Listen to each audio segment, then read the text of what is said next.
You're listening to the Overcast. Sunshine on a cloudy day. Part of the Oversoul Gaming channel.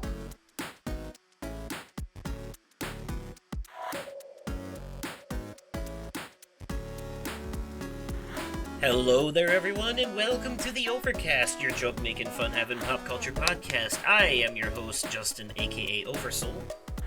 And I am your co-host, Nick, aka The Vaping Fiend. Yes, and like always, we bring you sunshine on the cloudiest of days. And, you hesitated for a minute there. Did you forget your name? Well, considering I kind of want to change it to The Gaming Fiend, because it fits the podcast better. Yeah, that or the Media Fiend. The Gaming Fiend, yeah. But the Gaming Fiend kind of rings better coming off of the vaping, you know, because they both got that ing syllable-wise they match. Yeah. Yep, that's what I was thinking. Yeah. Yeah. All right. An official on-air switcheroo, as they call it. Okay. I've been thinking about it. Oh, it's a teaser for a revamp, perhaps. Yeah, maybe. Okay. Well, you workshop that and let us know how it goes.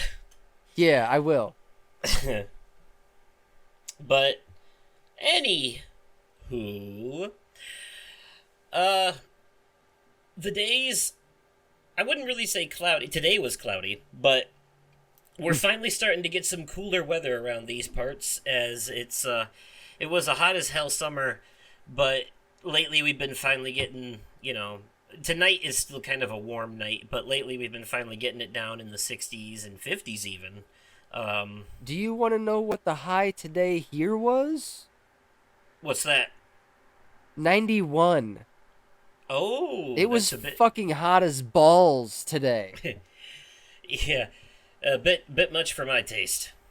Yeah, I didn't like it when it was that hot out here this summer. So I'm glad that now that it is officially fall, that we're finally getting some fall weather. And yes, it is October, and you know what that means? It's spooky time. And spooky season. Yeah, this is the time of the month where I usually tend to dive pretty hard on horror movies and video games. It's a good thing we have Shudder. Yeah, but I haven't quite done that yet, although I have watched something horror adjacent recently that I'll talk about later. I would actually, two things actually, I would say. Okay. Or at the very, one of them is definitely not horror, but I would call it dark and Halloween themed for sure. Okay. And the other one is just a crime thriller, but but from right. a horror director. So we'll talk about that. But okay. So yeah, we'll cover all of those. Also, next week the Silent Hill 2 remake comes out, and I have it in my game lock on my GameFly queue, and I just sent back Dustborn recently, and so since it's within that window, instead of sending me the next game in my queue, they're saving that spot for my game locked game so that gets shipped out guaranteed when it comes out next week. So that's going to be on Tuesday, and we're recording this on Saturday, so not too long. So when Tuesday it comes out, they'll ship it, and then I'll get it in the mail a few days later. Oh, there you go. But yeah, I'm looking forward to playing that, because I've heard good things. I've read some stuff online, and people are like, Bloober Team did it, guys. And I like Bloober Team anyways. They did one of my all-time favorite horror games, Layers of Fear, which the original anyways was a pretty accessible horror game, because even though it had jump scares out the ass, you can't die in it. It was just a horror-themed walking sim. So even if you got caught by the ghost, quote unquote, which you would have to do on purpose, you would just respawn in another area and keep going. So Yeah, but in the remake they did, it was more. There were some like moments where she was actually coming after you, but you can turn those off in the accessibility options if you don't like them. So it's still accessible. But then they also did a great sci-fi horror game called Observer, which cyberpunk horror actually. It's called Observer. It was very Blade Runnery, Okay. and like it was you played a detective who used future technology to hijack into dead people's minds to experience their last moments to find out how they died. It was very trippy. Um, Okay. yeah, had a very Blade Runner aesthetic. You were inside like a shitty rundown hotel, but everything, like all the monitors and stuff, were all like neon and shit. Mm-hmm. Um, and then they also did like a licensed Blair Witch game, which actually takes place in the Blair like ongoing Blair Witch continuity. Um, which I didn't realize until that game came out that there was more than one Blair Witch movie. um, Oh. and then they also did the Medium, which I really liked because that one was like a third person uh game where you had the ability your character had the ability to exist in reality and the spirit world at the same time, and the screen would split in half and you would be moving both versions of the character through both of these environments simultaneously, and it was really weird. Also, the whole time there was a demon called the Maw hunting you down, and he was voiced by Troy Baker. So Okay. um yeah, so I've always enjoyed Bloober Team's games anyways, and so to know that they were doing the Silent Hill 2 remake, I was excited, but everyone else was worried because I'm pretty much on an island with liking their games. I'm one of the few. And Right. but everything I'm seeing people are saying like on Reddit and across the internet and all the reviews, like the professional reviews and stuff, it's getting like 8s and 9s out of 10 across the board. So I'm looking forward to it. I think this is going to be There you good. go. Also, the only thing I'm not looking forward to is running into Pyramid Head in this new like because this is a modern day remake. This is PS5 graphics. It's gonna be some scary shit. Oh man. Yeah. um, but I'm Oh, very Nibbler. I'm very much looking You're forward to it. Uh, but on that note, though, I I've still been on my. So remember how I said that it was, in the last episode that it was time for me to go back and finally check out all the Star Wars stuff, and I kind of I started, I'm doing it chronologically. Yeah. So I finished The Acolyte, and I'm very disappointed that it's not getting a season 2 because I genuinely liked it. You could argue this is Halloweeny because it's about witches that use the Force for their magic. Um, Yeah. um, but so I finished that. Then I watched. Since I'm doing chronological, there's a couple episodes of different shows that you have to watch like out of order. Like Tales of the Jedi and Tales of the Empire are both a like short, like 6 episode mini series that Mm-hmm. are like 16 minutes each that show different things that have happened throughout Star Wars time with different characters. So I watched a few of those and like I learned some really cool shit, like how Count Dooku was trained by Yoda and Qui-Gon Jinn was trained by Count Dooku, and Dooku used to be a Jedi. And there's one episode that straight up ties in with the end of the Phantom Menace, and he like refuses to go to Qui-Gon's funeral, and instead he meets up with the Emperor, and that's when you learn that he's evil. It's like some good stuff in there. So Right. I watched the Phantom Menace, a couple episodes of Tales of the Jedi. Then I watched Attack of the Clones, episode 2, my favorite of the prequels, and then Mm-hmm. um, and then I'm on the Clone Wars, which I remember being a cartoon that played on Cartoon Network when I was younger, and it takes place between 2 and 3. And it introduces Anakin's Padawan Ahsoka. It introduces General Grievous, who was a character Mm-hmm. in the third movie. It gives more screen time to Count Dooku. It introduces you to all the Jedi that get executed in Star Wars 3. Spoiler alert. you know, um, so that you actually get time to know and care about them throughout this show. Yeah. And so and there's just so much stuff. This show is dark as fuck, man. Like, I wasn't like, it's darker than the movies. The movies are live action. I expect them to have some dark moments. This cartoon that was on Cartoon Network, may I remind you, is dark as fuck. Like, Really? yeah, it deals like, there's an episode where a brain parasite infects a bunch of people. There's episodes dealing with genocide, sex trafficking, political terrorism, stuff like that. Jesus Christ. Yeah, yeah. And it was, and people die a lot. Like, I'm only like in the second season, and I've already, as far as I can recall, I've seen like at least, I've seen entire planets get destroyed. I've seen several clones die. I mean, several. The clones, they're expendable as stormtroopers in this shit. God damn. And I've probably seen at least 3 or 4 Jedi die in this show so far. Like, it's crazy, but it is the Clone Wars. It's war, and they're not very shy about that either. But you get so much stuff in this show. You get more Anakin, more Obi-Wan, more Padme. R2D2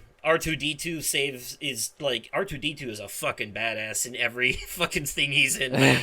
that little shit heel. He's always been like that, though. He's a bro, though. Like, he's always saving someone's ass. He's always like their last. He's the Deus Ex Machina to all their problems. Speaking of which, though, if there's one thing I've learned from this show, it's that Jar Jar Binks might accidentally be the most powerful character in Star Wars history. This stupid fucker can take down entire battalions of enemies just by slipping on a banana peel. He is the fuck. He is so prone. So you remember how in the Phantom Menace, when the Gungans were fighting the droids, every time Jar Jar took down droids, it was by accident. He got his foot caught in a cable and he was shooting them, He oopsie-doodled his way into some bullshit and a bunch of balls rolled all over and killed him. Yes! Yeah, he's like that in this show constantly. There's not a single episode with him in it where he isn't accidentally saving the day over some stupid Looney Tunes shit. It is a complete juxtaposition to the rest of the darkness of this show, because I think he's the comic relief, is the best way I can put it. He's This is the Clone Wars? Yes, the animated series, yeah. In typical George Lucas fashion, though, the story is told out of order. Several episodes that you'll watch do go together, as far as, like, if you watch it in episode order of season, but there's a lot of jumping around later on that it does, because it does it for theme reasons. Because, the movies were told in order of 4, 5, 6, 1, 2, 3, 7, 8, 9. So, yeah.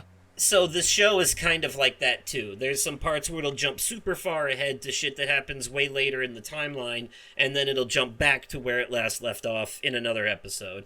Thankfully, there's like a short recap at the beginning of every episode so that you don't get lost. Me, though, since I'm doing this chronologically, I found a list online that tells you what order to watch the episodes in if you want to do it chronologically, so that's what I'm doing. And it's funny, because technically the first episode is episode 16 of season 2, and then after that, it's episode 16... What? And then after that, it's episode 16 of season 1, and then it's the Clone Wars movie. And then after that, it's the first 3 episodes of season 3, and then it jumps into the beginning of season 1 and follows that all the way to the end of season 1. So... What the actual fuck? Yeah, that's just how they decided... That's a clusterfuck. Right, so you don't have to watch it chronologically, though. If you watch it in episode order, you'll still get the same experience, because it'll all piece together in the end. And here's a fun fact. The last 3 episodes of season 7 tie in directly to the 3rd movie, Revenge of the Sith. Really? When Anakin becomes Darth Vader, yeah. And it has to, because that's when they execute Order 66 and the clones turn on the Jedi and kill them. So execute Order 66. Right. And so the show shows how Ahsoka survives that. Anakin's Padawan, because she is alive later in the series because she appears in The Mandalorian and then gets her own show. So, so Okay. just to be clear, as we already know, Order 66 didn't kill all the Jedi. It just killed damn near all of them. But Mm-hmm. confirmed survivors in Star Wars continuity, at least up to a certain point: Obi-Wan Kenobi, Luke Skywalker, Yoda, Ahsoka, and Cal Kestis, who is the playable character of the Jedi Fallen Order and Survivor games, which take place after the third movie. So he's Survivor. In fact, in the beginning of the first game, he's kind of like a Jedi in hiding. He's like trying to live a normal life so they don't find him, and then the Inquisitors, which are also introduced in the Clone Wars, show up looking for him. The Inquisitors are uh, Imperial, like, special forces. They're basically Sith, but they're Sith that hunt down and execute the remaining Jedi that are still around. There's like, stragglers. They didn't get all of them during Order 66, so they dedicate a bunch of a bunch of side content to the Inquisitors hunting down the Jedi. Like, I think they're in Rebels and they're in the games, and there's actually an Inquisitor in the Obi-Wan show as well. Okay. Because Riva was an Inquisitor that was hunting down Obi in that show. So, yeah. Um, it's actually one of the first boss battles in Fallen Order is against an Inquisitor. So, Okay. yeah. So, I've been enjoying the hell out of that. Speaking of, though, playing Star Wars Outlaws simultaneously with watching the Clone Wars has actually provided some interesting insight because I have played because the Star Wars Outlaws takes place between Empire Strikes Back and Return of the Jedi, and that's very obvious considering who's frozen in carbonite in Jabba's palace in this game. Um, Yes. because that happens at the end of the fifth movie, but gets fixed at the beginning of the sixth one. Um, Yeah. so yeah, there was some time between those two movies. Um, and I think it was like at least a month. But anyway, so there's a droid that joins your team. That game, Star Wars Outlaws. I've gotten to the ending of it now, by the way, and Have it's you?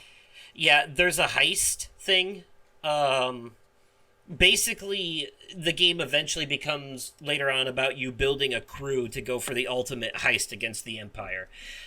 And then it becomes there's a whole lot of story shit that happens. It's really cool. But one of the people on your team is a droid who is an old BX droid from the Clone Wars, which was Mm-hmm. basically the head of the small battle droids on the body of the bigger ones. Right. And I only ever saw them in the Clone Wars animated series. There's a couple episodes where I saw them and the clones fighting each other and stuff. And so there actually a really cool line in this game that you only understand if you know the context from before from the rest of the series. But Uh-huh. at one point in the game, BX that this droid, his name is ND5, he starts having malfunction issues and kind of reverts back to his old programming. And at one point he says, "The Jedi have infiltrated. Alert General Grievous." And I had to laugh because I was like, "Oh, his memory went back to the Clone Wars. He thought he was in the Clone Wars again. That's what happened there, because that was Okay. General Grievous was the leader of the droid army during the Clone Wars. You may remember General Grievous as the droid that wielded four lightsabers that fought Obi-Wan in the third movie.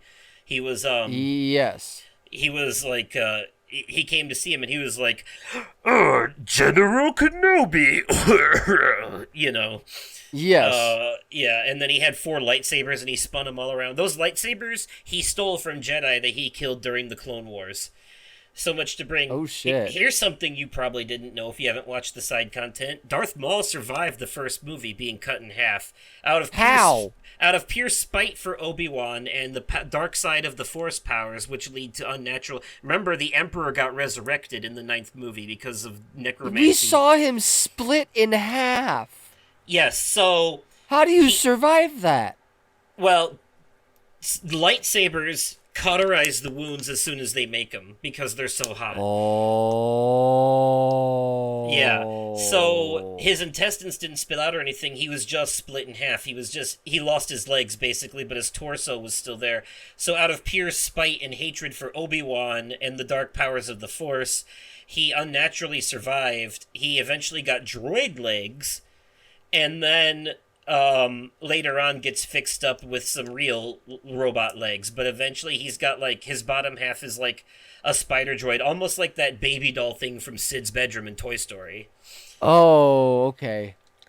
Yeah. Also, he has a second live action cameo in Solo, the movie about Han Solo when he was younger, Really? which takes place during during this time. Actually, Okay. canonically, Solo comes right before the Obi-Wan show. And then, Okay. yeah, in Star Wars Rebels, which takes place a little bit later, Obi-Wan is finally old in that show. It's another animated show, and him and Darth Maul have a rematch as old Obi-Wan versus Darth Maul in that show. Really? Yep. Okay. There's also a show called The Bad Batch, which is about a group of clones that they're called that because after Jango Fett was killed in the second movie, the DNA they were using for him to make the clones started getting less and less, they started getting diminishing returns. It would be like if you continue the same bloodline with that bloodline too much, if you get my drift. Right. So they started getting some really incompetent clones down the line. So this cast of rejects, known as the Bad Batch, gets their own TV show later on down the line as well. Okay. Yeah, it's some crazy shit, but the Clone Wars, man, I can't believe some of the stuff I'm seeing. Although it is cool to see Yoda and Mace Windu in action more than we ever got in the movies in this show. The Clone Wars, man, the show is fucking great. I don't know, I can't believe I didn't watch it sooner, honestly. Might be one of the best things in the Star Wars universe, quite frankly. Really? Okay. Yeah. But yeah, so yeah, that and, Star Wars Outlaws checked off the list. I didn't do a lot of side quests or anything. I just, beelined the main narrative and finished it in about 16 hours. So, There you go. but it was cool seeing...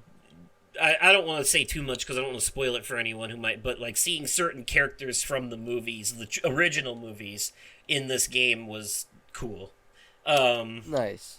So, yeah, that's pretty much all I've been doing. And then since Deadpool and Wolverine came out digitally, finally I watched that with Sky because she'd been wanting to see it. Didn't get to see it in theaters, so I sent her a copy and we watched that together the other day. So Very nice. yeah. I, however, will be holding out for the Steelbook 4K Blu-ray and digital copy coming out on the 22nd. I didn't say I bought it, but That's fair.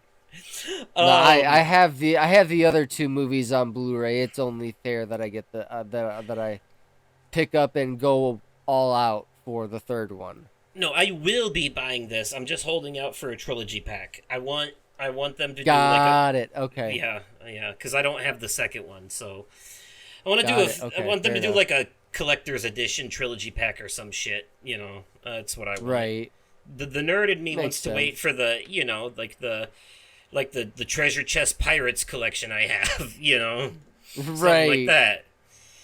So That is yeah. one of the most impressive collector's editions you have. The Pirates of the Caribbean treasure chest. That is fucking awesome. You can't find it anywhere anymore either. That's the thing. So That's got to be worth money. yeah, it probably is, but I would never part with it. There's no No, way. I know. I don't blame you. Yeah, not Pirates of the something Caribbean like is... Nah, man. That's... Pirates of the Caribbean is... Yeah, and that's the first 4 movies, and it had bonus discs that had so much behind the scenes shit that you can only get in that collection. Right? Yeah, and then it's also same for I have the Lord of the Rings trilogy extended editions on Blu-ray collection, and each case has 5 fucking discs in it because 2 of them alone are for the movie and the rest of them are assloads of appendices and bonus features. I There's have so that same much collection. It's cool. Uh, It's really cool. Hell yeah, it is. I And like then the little Easter eggs in the bonus discs. There was one where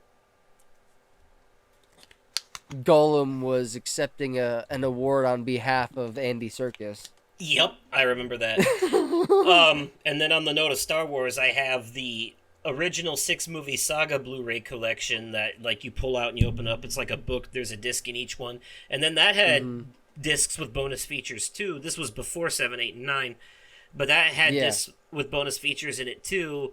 And one of those I remember being like like one of the bonus features was clips from all kinds of other media that has referenced Star Wars or like made jokes or references to it, and Yes. it They included had the music clips. video for Weird Al Yankovic's Yep, that too.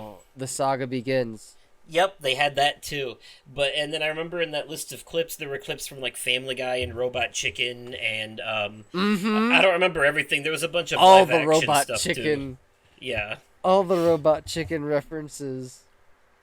So, but yeah, so I so yeah, I sent back Dustborn, I sent back Star Wars Outlaws, and I am awaiting the next 2 games in my queue. One of them is guaranteed to be the Silent Hill 2 remake.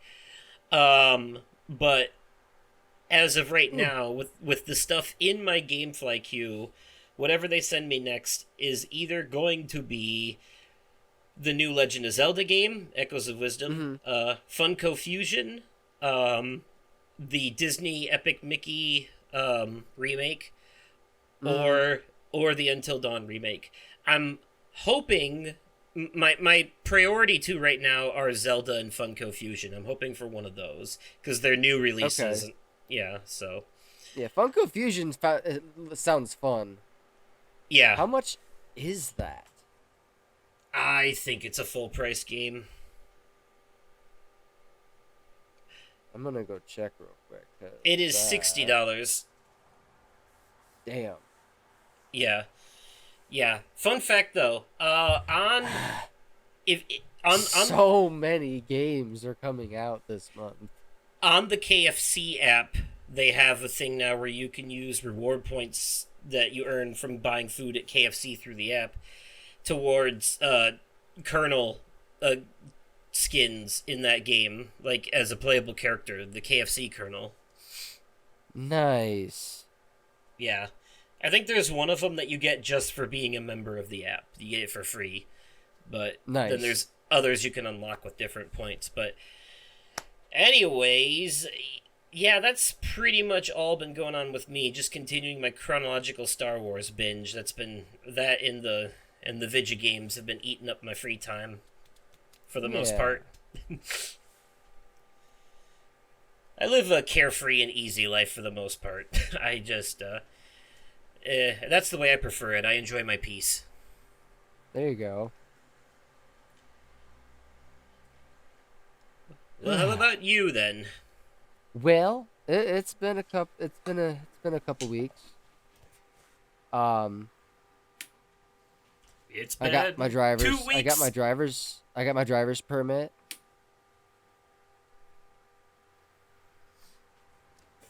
Yes. Got the official copy of my driver's permit, and Okay. I signed up for driving lessons through a local company here in Des Moines, called Street Smarts, and I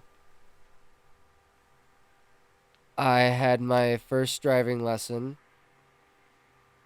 and I did a lot better than I thought I was going to. I took all the knowledge from what I read in the Iowa DOT driver's manual, the rules of the road book, um, and all of the knowledge I had from behind the wheel already, and put that to use. And I got the car up to 50 miles an hour. And to end the 2 hour uh, lesson, I perpendicularly parked perfectly between two other vehicles in my apartment complex parking lot, right in front of the building. So I was proud. I was proud of myself for that. That's getting my driver's. I'm trying. I want to get my driver's license, and driving with a permit is nice.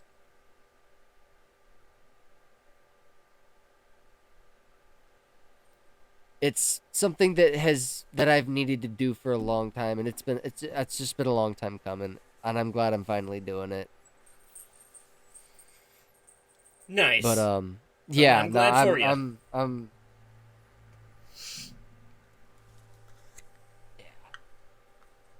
I am excited for my next lesson.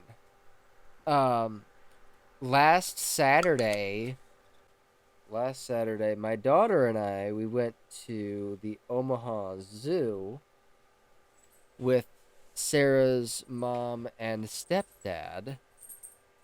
So I can now mark Nebraska off my list of states that I've never been to.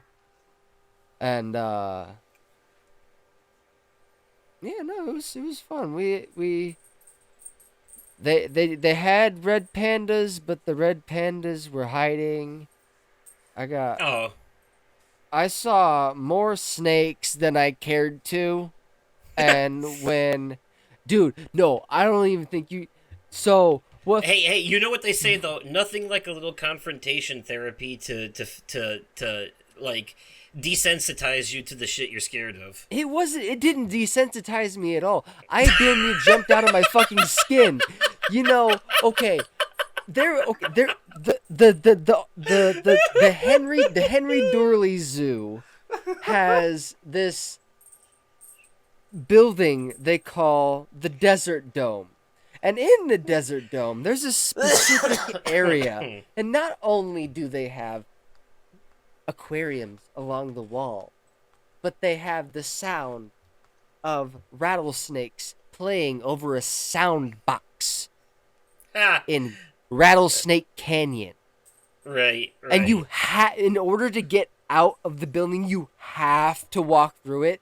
And dude, when I say my skin was crawling, I could feel my spine. Ugh. No, dude, just talking about it oh my god. No. Oh, That's and awesome. when Sarah's talking about going after we go to Kansas City on the 18th for Small Town Murder live.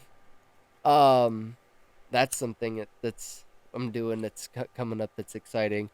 But before we come back from Kansas City, maybe making a trip up to Omaha, uh going to the zoo, just her and I, before heading back to Iowa. There you go. Just her and I. So yeah, make it just a trip, her and I. It'll be fun. Um, I've been wondering, by the way, on the whole snake thing. Does does the boss battle in Astrobot bother you? it's a robot. No, it does not bother me. And it's a cartoon robot on top of it, so I guess it's not Exactly. It's a cartoon okay. robot. It is not realistic. Okay, fair enough. Um, but let's say, and then on the let's say we my daughter and I went to a hockey game recently.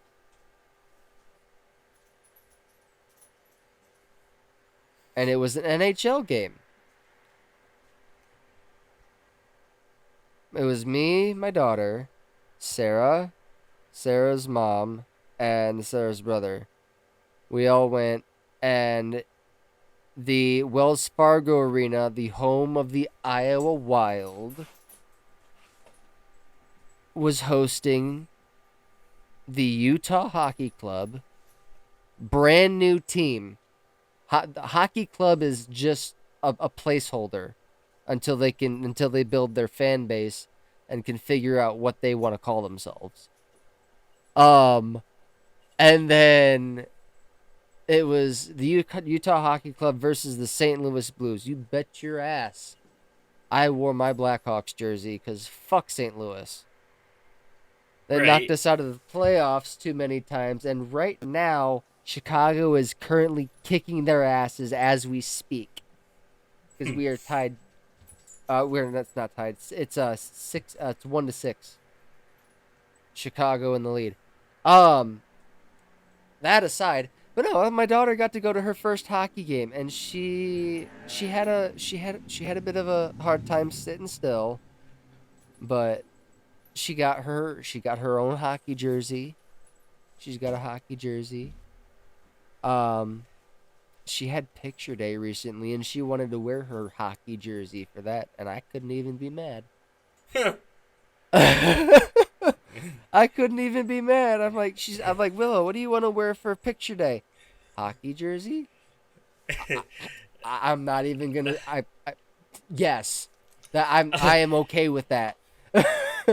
I paid for the pictures. I'm gonna. I can't wait to see how they turned out. I'm sorry. I'm still over here laughing at your. It didn't desensitize me at all. It's such the snakes. It's such a you reaction. No, dude, it's that just shit the way you said desensitize. It didn't desensitize me at all, dude. The first snake that I fucking saw, dude, I saw it out of the corner of my eye, and I damn near jumped out of my own skin. Oh, well, that's because you saw it out the corner of your eye. It was a surprise. Dude, it was fucking big. It was a fucking python. You gotta ease yourself into it like a cold pool. Oh. Look, the reason it's so funny, it's so funny is because the way you said it didn't desensitize me at all. It reminded me of that Family Guy episode where Peter finds out that he's mentally unwell, as if we didn't already know, and he's at the restaurant and he orders the soup, so they give him water wings, and what? And he just goes face first into the soup and starts drowning, and Lois pulls him out, and he's like, these water wings didn't help at all. Yes. Dude, you basically said, I came out of it more traumatized. Bro. Oh, that was funny. Okay. Speaking of Nibbler, she got to go to the vet. What do you mean, speaking of Nibbler? What do you mean? Nobody said Nibbler. That's not. No, he said that's not how you segue. No, I heard she was meowing. She's right here eating her food. I don't know if the audience can hear that. That's the, maybe. Speaking of this rabbit I pulled out of my ass, ta-da! Like. Speaking of Nibbler, she just got to go to the vet for the first time, and she's updated on her shots and her rabies shot, her vaccines. And Tuesday, she's going back to the vet, and she is getting fixed. There you go. Hopefully she'll calm down. That is how it tends to work, usually. Yes. Yes, I'm talking about you. Now that meow I did hear. Yeah, no, she's very chatty right now. Yeah, makes sense. Oh. So, anything else of interest? Um. Oh yes. My daughter got recently went to her she recently went to her allergy specialist. Oh, She had a full allergy panel done, and we got some positive results back. And when I say positive, I mean she no longer has dairy or soy allergies, so now she can experience all the good food. really? Like real pizza. Yeah, no, we went to Pizza Ranch to celebrate I didn't for realize dinner. allergies could just go away like that. Huh. Nah, she's no, that she grew out of them. She It's grew out of them. crazy. Yeah, dude, it's crazy. Yeah, we Based on went to what you pizza. told me earlier, it sounds like she's growing out of something else too. Dude, my little girl's growing up too fucking fast. She just lost her She, first tooth, and she's already yeah. got another one wiggling out.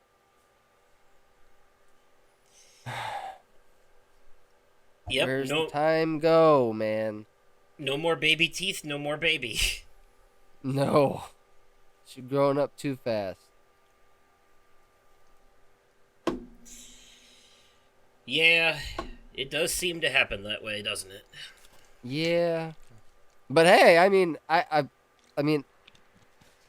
We have already got our Halloween. Willow already knows what she wants to be for Halloween, and I found on SpiritHalloween.com the men's version of this costume. Willow is going to be Bluey, and I Okay, am going to be Bandit for nice. Halloween. Yeah. Um, nice, awesome. Yeah, Uh, they're not just like full costumes. They're just hoodies that have like the ears, the snout, and they've got a right. tail too. There you go. Yeah. Yes, and then when Halloween's over, you can save it and use it for the furry convention. Or for whenever actually there's a kids hockey game coming up in December, and I was actually gonna have I love how Willow you don't wear even. her. I love how there wasn't even an attempt at denial there. You just went on. Okay, No, no furries. you got something. You got something to Um, tell us, Nick. no, definitely not. Um, um, but no, there's a kids hockey game coming up in December, and Bluey is going to be taking pictures with all the kiddos, and I was probably going to have her wear that to that game. Oh, nice. Take a picture with Bluey as Bluey. Yeah, There you go. yeah, be fun. Very nice. Very nice. Yeah. Well, speaking of fun. Oh wait, before I forget. Um, you said Spirit Halloween. It reminded me. Um, SNL is back for their 50th season. They had their season premiere recently. It was hosted by Jean Smart, I um, put a I funny put old it British on. lady. I put it on the last night, and I fell asleep watching it. Well, yeah, This but you is do an that with episode. everything. This is no. Well, no. I put it on to fall asleep to. So Oh, okay. I put it on to fall asleep to. No, but I do wanna go back and fully watch it because that opening segment was fucking hilarious. Right, so you saw that they brought back Maya Rudolph Maya and Andy Rudolph. Samberg. Yes, I Andy, did. Andy Samberg's in it too. And they got Uh huh. Jim Gaffigan to play Tim Walls in that. I saw Um, that. I'm like, that's Jim Gaffigan. Nice. yeah, yeah. And I think that's cast member Daryl Hammond doing the Trump impression, which he does a really good one as well. Yeah, yeah, he N- does. n- Not as good as Alec Baldwin's though. That one was No. always on point. Oh, absolutely. But he's got it down. He's got the mannerisms and the speech patterns down perfect though. He I wonder does. why they didn't bring Alec Baldwin back to do it. I don't know. Maybe he just didn't want to. But yeah, they Maybe. brought Maya Rudolph back for Kamala because she played her in the previous election season on the show as well. Yes. So yeah, And she, so I'm let's glad. be honest, she kind of looks like her. Yeah, yeah, she does. It's the perfect choice. It really it is. it It's the only is, choice. and Maya Rudolph herself is hilarious. I love her Yeah, she is. mannerisms. She's so Yeah, fucking so funny. so that was a good episode, and I'm sure you were choosing to watch it because Jelly Roll was the musical guest. Yes, I love me some Jelly Roll. But I really liked their Spirit Halloween skit that they did about how the store just takes over. It's there for like 6 weeks and then disappears. It's fucking brilliant. Have you seen the Uh, Spirit Halloween movie? no, I didn't know I there was think one. that's I think that's on Shudder right now. Huh. All right. But anyways, on the note of all that, I say this will be a good time to transition to the media corner. Let's mosey on over. Ladies and gentlemen, put your hands together for Lady Raven. All right, everyone, welcome to the media corner, the part of the show reserved for news, reviews, recommendations, and sometimes previews. And in this episode, I believe we both have our usual three things, and because we do have a topic this time, and we'll get to that after the fact. I forgot to mention that we're going to be talking about the sins of the gaming industry right now, but Yep. we both, with that in mind, there's a certain thing I want to end on that'll help us segue over there. So, since we both have three things, Nick is going to go first. Yes. So you all know how October is a bit of a rough month for me. Sarah and I recently watched a documentary that had me in tears, Hmm. and it is on Max. It is called "Something's Wrong with Aunt Diane," and this is about the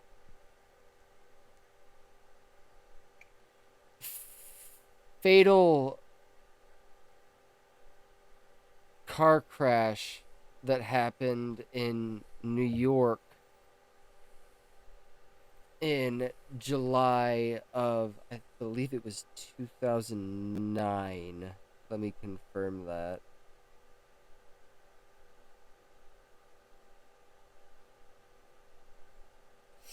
Well, it says the documentary came out in 2011, so. Something's wrong with Aunt Diane. Yeah, it took place, the car accident took place in, yeah, July 26th, 2009 is when the car accident took place, and she was coming back from a camping trip with her two daughters, her son, and her two nieces. Well, she had a abscessed tooth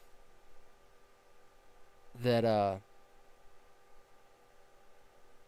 could have had a lot to do with things, because when she went to go relieve the pain, she was on the road, had the kids in the car. She ended up going down the wrong way of an interstate, killing herself, her two nieces, her two daughters, and three oncoming vehicles and all of their passengers. There was 8 deaths altogether. Um, Damn. this one really hit home for me because one of the little girls in that car with Diane was only 2 years old. Had her whole life ahead of her.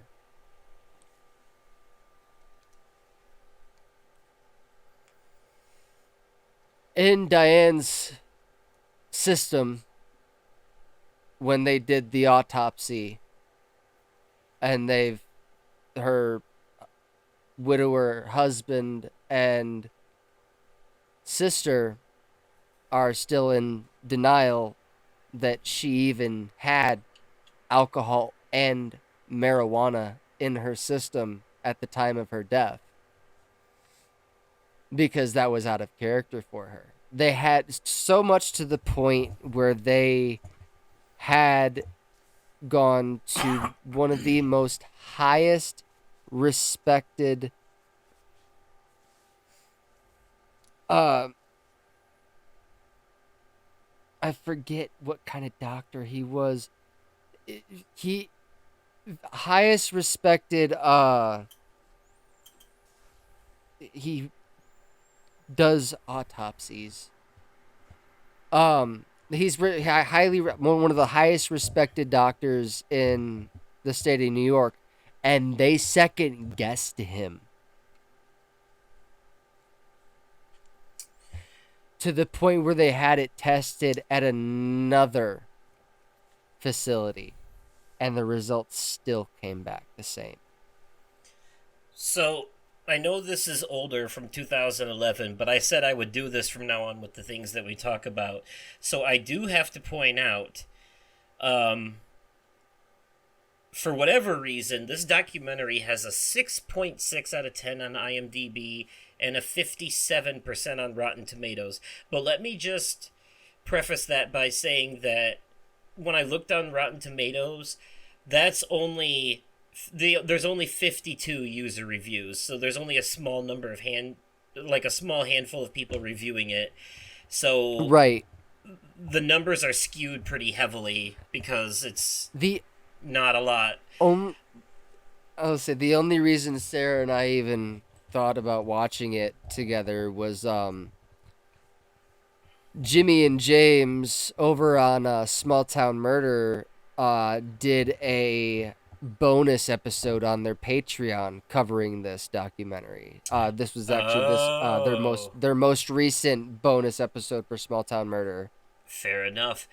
So I also want to point out, while you were talking about it, and I heard everything you said, but while you were talking about it, I skimmed over some of the reviews, and they're unfair because the reviews, a lot of the negative reviews, are mostly complaining about the family being in denial and like trying to paint the woman as a saint and stuff like that.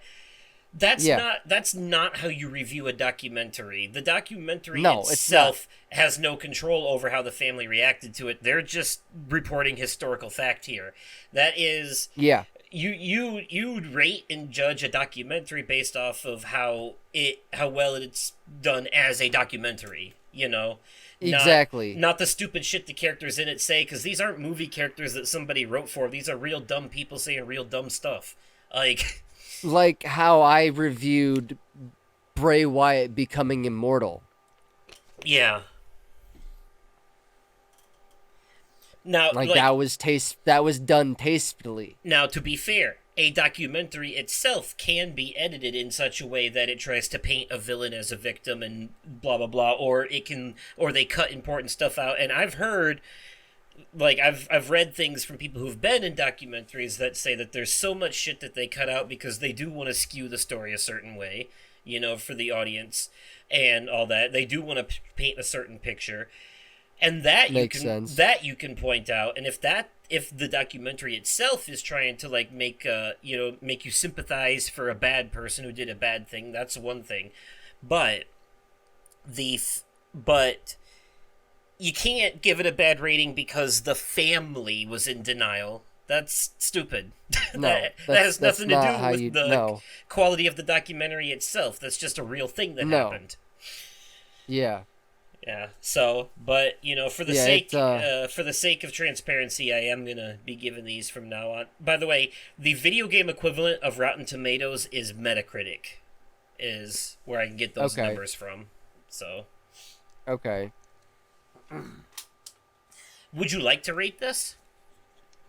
Um. I I don't know if I have one. I So, don't know if I even thought about giving it one. so just a recommend then. Yeah, That it's a recommend. that works for me. But there's there's a uh disclosure that I must give. It Mm-hmm. is not for the faint of heart. It is not for the squeamish, Disclaimer. because they do show pictures of the bodies. Mm. Yeah. It's not for the squeamish. They show actual photos from the day of the accident. Crime scene photos. Yeah. Yep, crime Doc- scene photos. Documentaries seem to get their hands on those quite a lot. They and they're very graphic. So, disclaimer. Okay. All right. I have absolutely no idea how to follow that up. But actually, I think I can. I do think Oh, that okay. because What you got? this woman committed a heinous crime, and I recently, actually before we even recorded the last episode, and I just forgot to bring it up in our Media Corner special, and I just remembered it, and so I figured I'd talk about it this time. Uh, I watched a recent movie, crime thriller movie called Trap. Is it Trap or Trapped? It's one of the Trap. two. It's Trap. Yeah, it's Trap. So this is an M Night Shyamalan Ding Dong movie. Oh? Well, it's M Night Shyamalan, yeah. And so this movie is about a guy takes his daughter to this concert for this pop star she really likes, Yeah. but he starts to realize that the concert has a lot more security and police than it normally would, and it turns out that the concert itself is a setup. They're looking for a serial killer, and they use the concert as bait to lure him there because they knew he had a daughter. And it turns out the main character that we're following in this movie is said serial killer. So the movie basically follows him and all of his attempts to get away throughout this whole situation. The smart distractions and such that he uses and shit that he pulls off in order to distract cops and stuff, and the way that he sneaks around. It's really cool.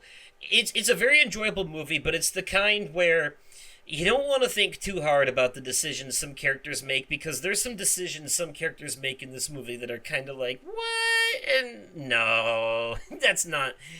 No, that was a foolish thing that you did. You should not have done that.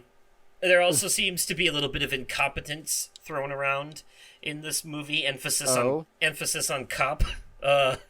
It's just, there's so much shit happening in broad daylight. I feel like the guy that we're following, the serial killer guy himself, the dad, he's getting away with too much indirect eyesight of so many people, that he really shouldn't be.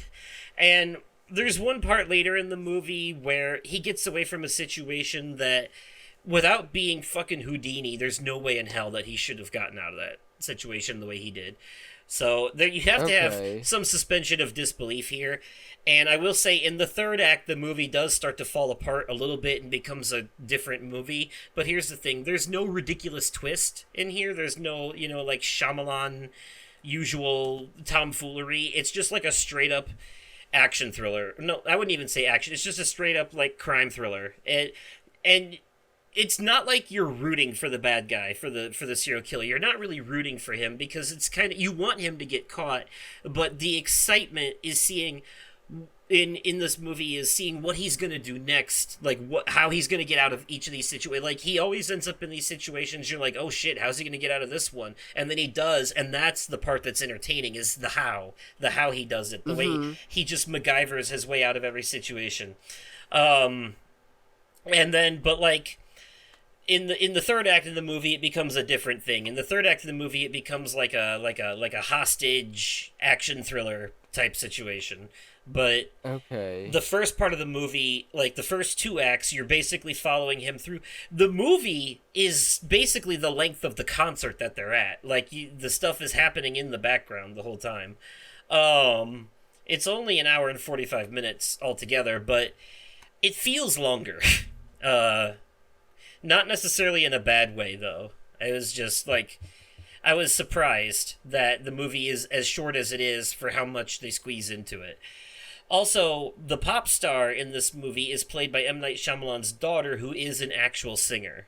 So that's kind of nice. This also kind of feels like he made this to kind of show off her singing talents. But she gets... Right. In the third act of this movie, she gets a pretty important role overall. Like, she's not just a background character in this. She's actually, like, important in the movie. So...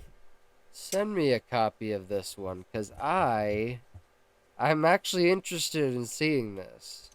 I will gladly send you a copy, and yeah, because it's not free on any streaming places right now. No, and it's like $20 to buy.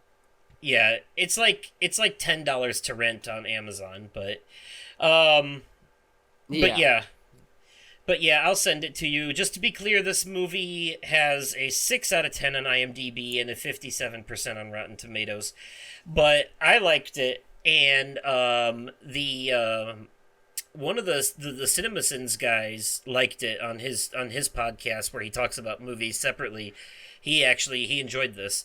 It's impossible to not see the flaws in this movie. So many characters make so many stupid decisions, and so much shit happens that really shouldn't. But it is kind of, you do kind of have to turn your brain off for this one a little bit. You just kind of have to enjoy the ride here. You know, it's just that kind of movie. Normally I wouldn't really put too much into that, but this is not a thinking man's movie. This is a movie about a man who's thinking. You know, if that makes any sense. Yeah. You're just supposed to you're supposed to just enjoy the thrill that comes with what you're seeing in this one and not think about it too hard. You know, that's what it is. So, yeah, I liked it for that, because there was some moments where I was genuinely on the edge of my seat here. I was like, ooh, this is getting good. And there were some moments where I thought he was going to kill some people. I was like, oh, is he going to stab that guy? Like, it, you know. I would give it an 8 out of 10, I think. Okay. If I'm being fair. That's probably what I would go with. This is definitely a one to stick in the Halloween lineup. I've got another Shyamalan movie on my list that I need to watch. It's on Max. It's called The Watchers. It was actually, speaking of his daughter, it's a movie created and directed by his daughter. I'm interested in checking it out, and I'll probably be talking about it in the next episode. So, okay. Yeah. It's October, so expect a lot of Halloween media corners this month. Yeah, for sure. So, speaking of Halloween-y stuff, there was a WWE pay-per-view tonight, and they announced something pretty big. Okay. For DLC for WWE 2K24, which is one of the monthly games for PlayStation Plus this month. Yeah. On that note, though, I should also mention, real quick, one of the free games is also Doki Doki Literature Club. Folks, if you like horror, don't sleep on that. It looks like a stupid anime game. It looks like it. It is not. It is a fourth wall breaking horror game. You have to play it to understand how. It's a horror game disguised as a dating simulator. Please check it out. You will not regret it. The way that it fucks with your head and fucks with your game files even to do things is something else. Trust me on this. It's disturbing. Adding it to my library now. Also, it deals with some pretty heavy shit like suicide and stuff, so just be ready for that. But yeah, it's the first part of the game plays like a normal dating simulator, but then shit gets way out of hand after that. Okay. Yeah, trust me. It's that's the gimmick of that. Okay. All right. So, what they announced is that October 16th, in just a few short, in just like a, in like a, in a like a.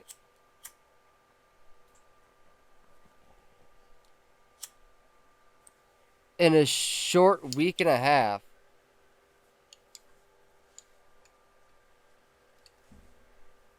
it's already in the game in community creations, but they are officially adding the Fiend 2.0. The Fiend that was featured in the costume that was featured in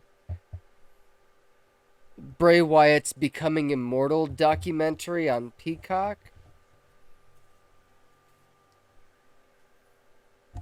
They are bringing it to life on October 16th for DLC for WWE 2K24. And I am fucking excited because this was DLC that was not announced before. This is a surprise DLC.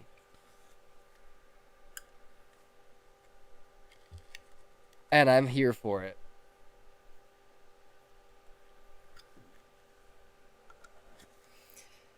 I've got some surprise DLC for you in my final Media Corner entry later.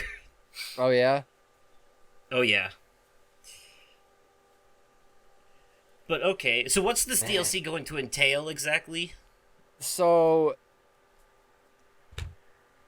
the Fiend 2.0, so it was they already had in the documentary, they had the costume and all of its details already made up. But when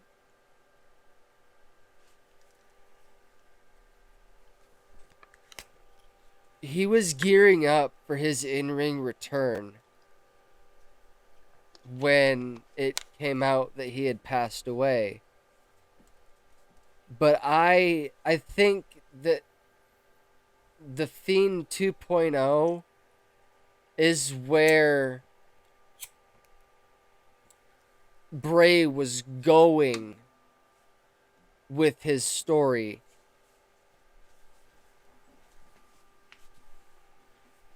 We'll never know how it would have played out, but to see what could have been live on in WWE 2K24 DLC is fucking amazing. I am loving everything that they are doing with the Wyatt 6 right now, with Bo Dallas, Bray Wyatt's brother, coming back and carrying on his legacy. I can't wait to see what they do next. But I am tickled pink that they are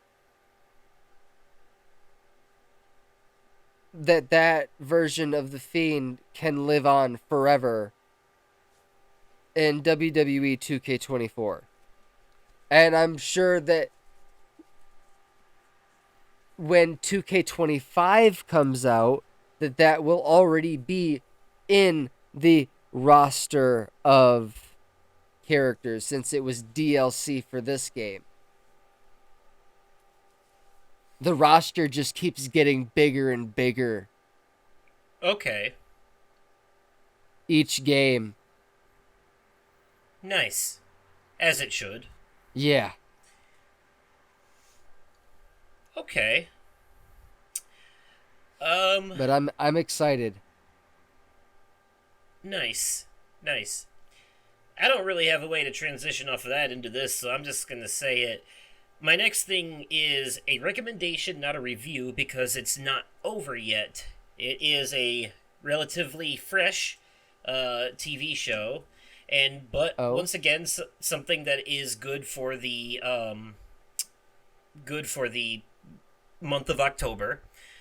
Oh yeah. This is a family friendly thing, and it Oh. is the latest entry in the MCU, the show called Agatha All Along.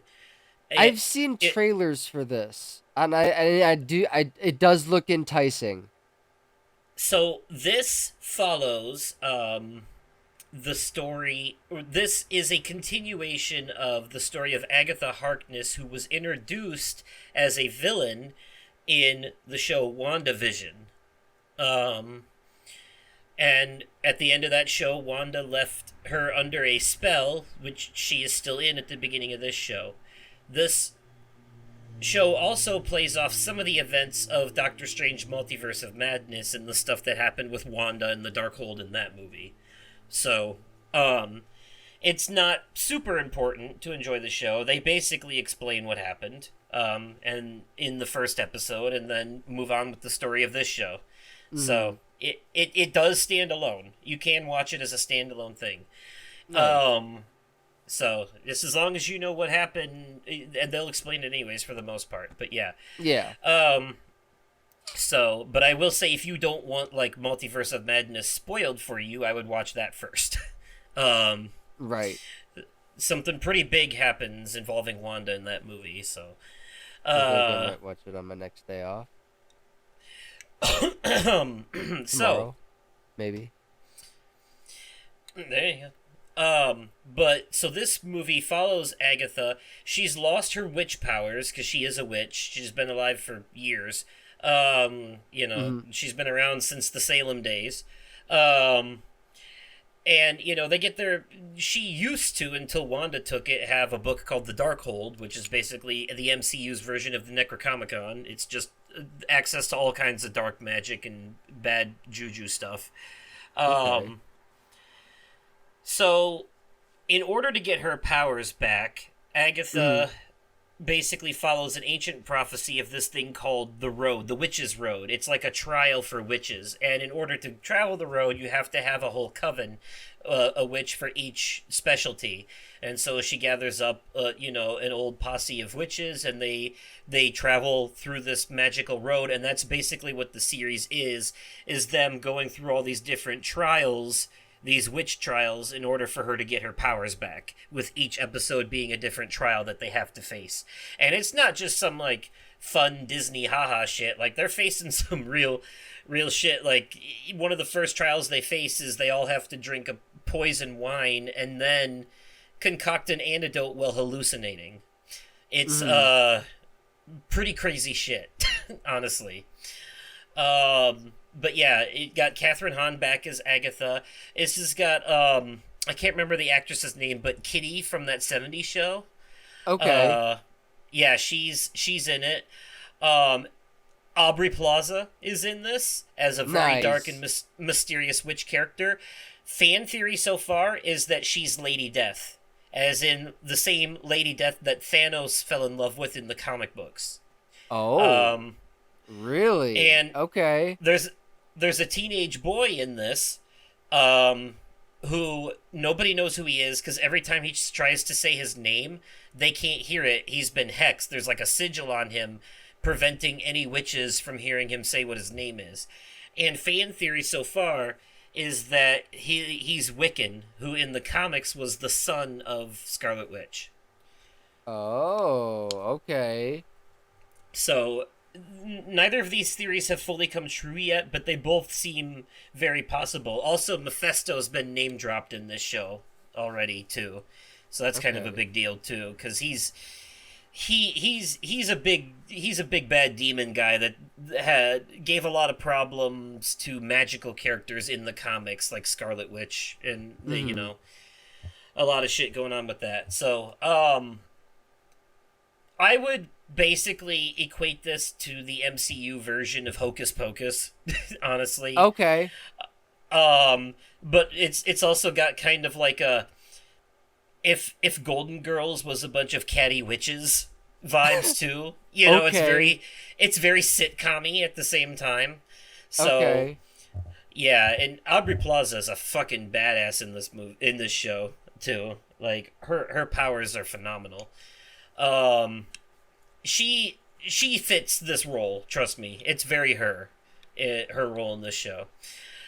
As of right now, they're 4 episodes in. I've only seen the first 3. I haven't seen the fourth one yet. But it's doing that thing that WandaVision did, where some of the episodes are following vibes of certain other TV shows, but less obvious. Because WandaVision did a thing where it presented itself as a TV show inside a TV show. Okay. And because Wanda had the whole town under a hex, so she was controlling it, and she would decide, you know, the genre of show, you know, at that point. And you know, she even created kids for herself in that false world and brought Vision back to life in that false world because she couldn't. The WandaVision is all about her putting an entire town under a spell and controlling them so she can have the happy life she never did because Vision died in Infinity War. So, and since they weren't able to bring him back in Endgame, she basically fell into grief and then did this shit. So, Jeez. yeah, that's why WandaVision's so good, because the whole show is basically about her depression, creating this magical TV world where she lives happily ever after, but all the citizens in town that are living in this fake TV universe that she created, inside, they're trapped inside their own bodies, they're aware of what's going on, and it's like a living nightmare for them, you know? So, yeah, so Wanda kind of really was the villain of that show. And that goes even further. That's why in Multiverse of Madness, when Doctor Strange finds her, she's basically a villain at that point. She is the villain of that movie. So, and she's scary, man. She's fucking scary in that movie. I believe it. The way that there's a scene where she crawls out of a mirror, and it's basically like the girl from The Ring. Jesus, okay. Yeah. Doctor Strange Multiverse of Madness is kind of a horror movie, if I'm being honest. And when you finally watch it, you'll see it. You'll see why. So yeah. So yeah, I don't know where I was going with all that, but I definitely recommend this show. You don't have to have seen the other stuff to fully enjoy it, but it does help a little bit.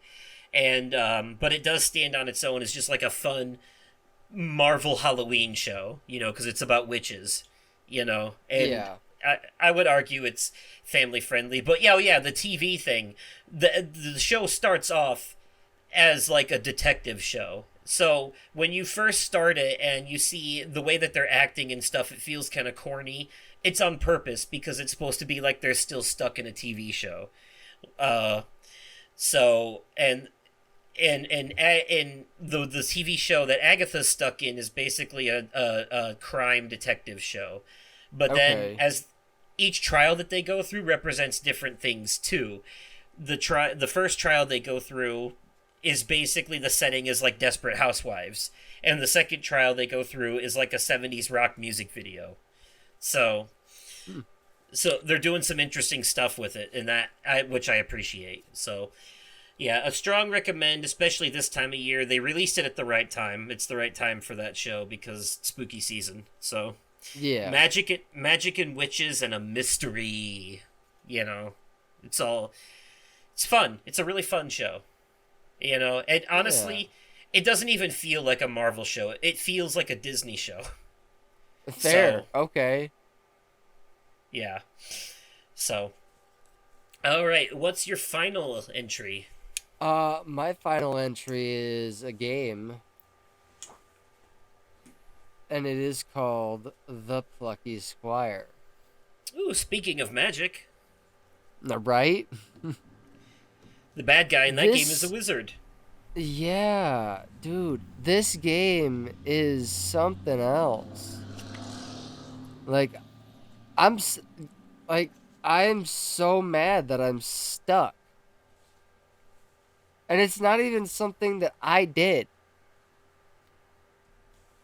I think the game glitched. But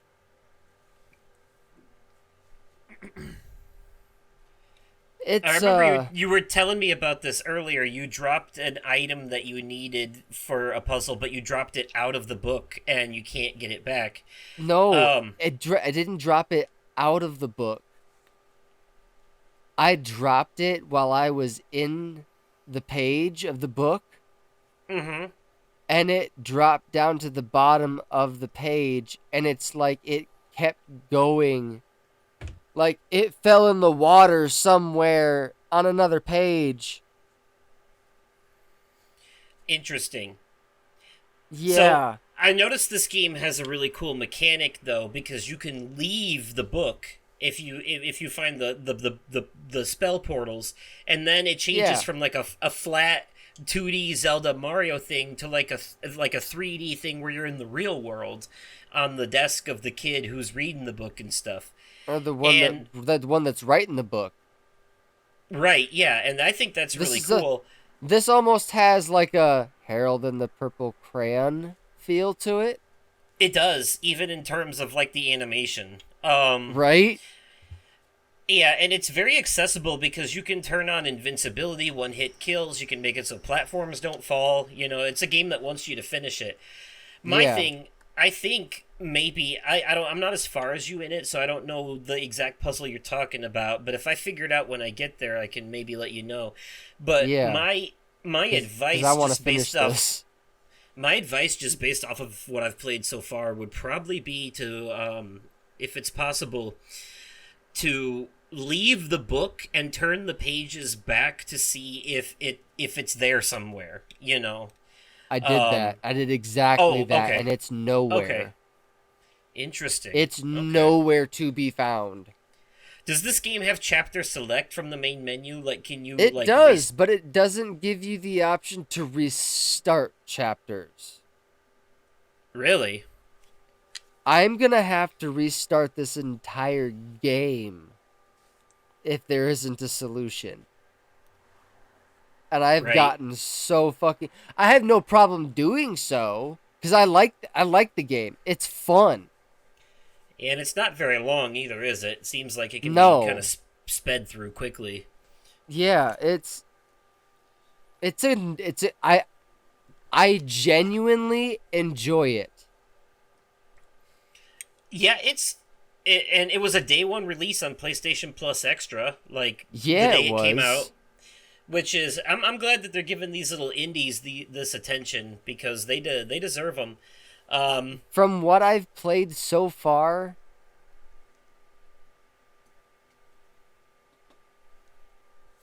that's I gotta give it a 10 out of 10. Oh wow, okay. Dude, like I genuinely enjoy this. I'd say it's probably a 9 out of 10 for me out of what I've played so far, but that's just because it I haven't seen a lot of variety yet. It's been very samey so far, and I'm waiting for something to like spice it up. You know what I mean? Oh, there'll I've be been more. There'll be more. That what yeah. part of the game are you? What part of the game are you in? Well, I've left the book at least a couple times. I had a whole section in the real world where I had to sneak around some beetles. Um, Oh yeah, that was fun. um, says the guy who doesn't usually like stealth.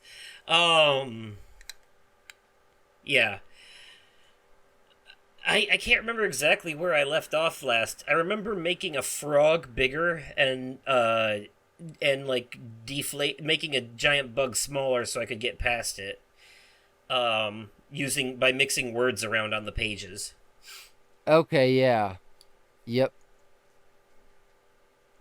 That's a cool thing that they do. Yeah, I experimented with different mixings of words to see the results in certain areas, like making there was a trophy for making the frog bigger, so that worked out. There you go. Yeah, I like how it's basically a baby's first Zelda game in a lot of Yeah. ways.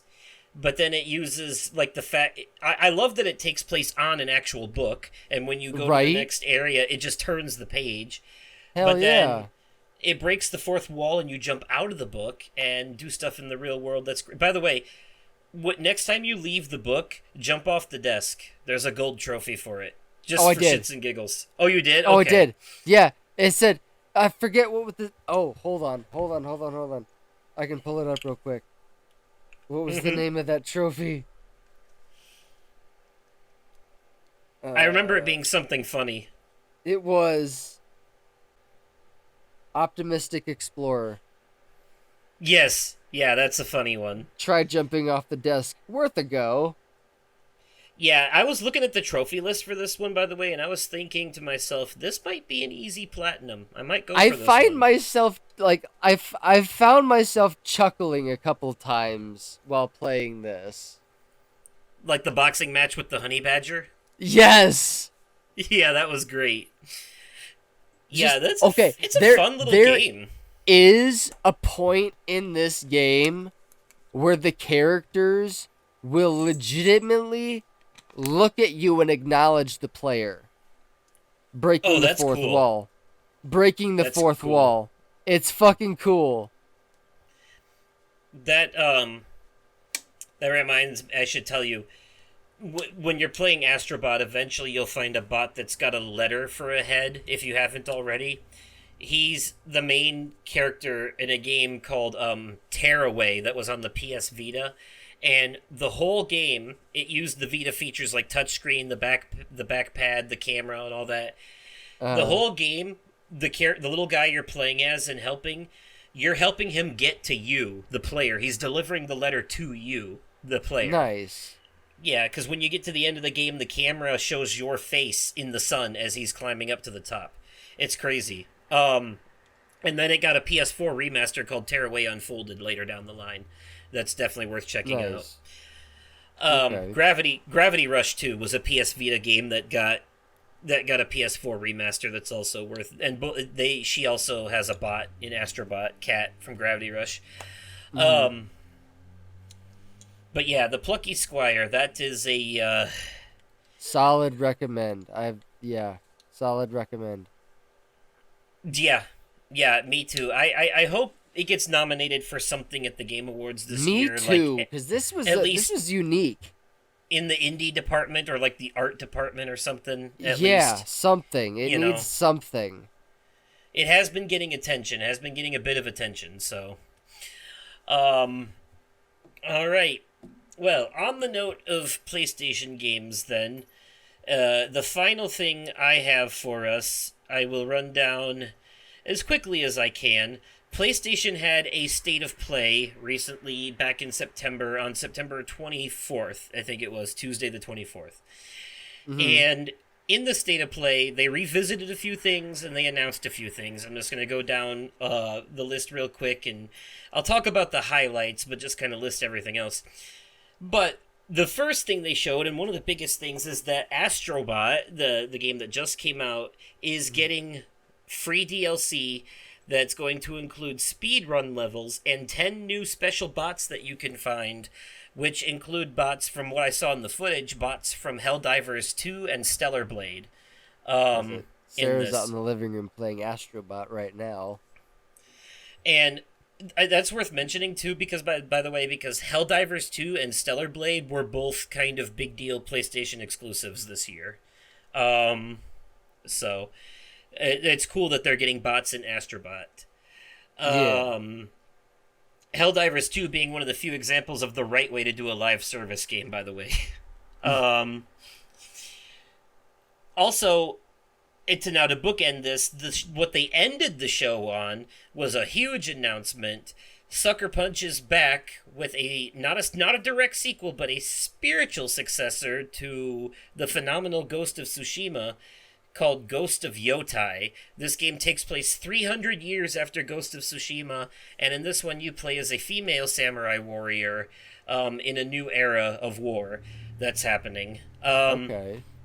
It's worth mentioning because Ghost of Tsushima is definitely one of the more popular PlayStation exclusives now in their like newer lineup of games. Um, the it was a better version of everything that it was than everything it was copying in a lot of ways. It was a better revenge story than The Last of Us Part 2. It was a better Assassin's Creed than any Assassin's Creed has ever been. And on top of that, it was just a beautiful open world game that took place in feudal Japan. And when I say beautiful, I mean I was walking through towns where there were leaves, yellow leaves on the trees just falling. There was this place called the Golden City because every tree I shit you not was yellow as fuck, and the leaves would just fall, and it was so beautiful. It was some of the most beautiful scenery I've ever seen in a video game. The cherry blossoms, and Cherry blossoms are beautiful. yeah, yeah, and this game had it's open world, so you're riding through the wilderness on your horse, and this game doesn't have a compass or a map, or I mean, it does have a map you can open, but it doesn't have intrusive icons on the screen. When you're trying to figure out, you open the map, you set an icon on the map, you close it, you get on your horse and ride, and if you're trying to figure out where to go, you swipe up on the touchpad, and the wind blows in the direction of your goal. It's so cool. Is it like a cinematic feel to it almost? Yeah, oh, it's very cinematic. And then the game gives you the option. The game gives you the option to be more combat focused or more stealth focused, and this actually affects a lot of things in the story because your uncle, if you become more stealth focused, your uncle's disappointed in you because he thinks, stealth is dishonorable and the coward's way to kill, and a real samurai fights man to man, and there's a lot of that going on. So whether you choose stealth or action focused gameplay can have a similar effect to whether you choose good or evil powers in Infamous, and that makes sense because Sucker Punch also did the Infamous games.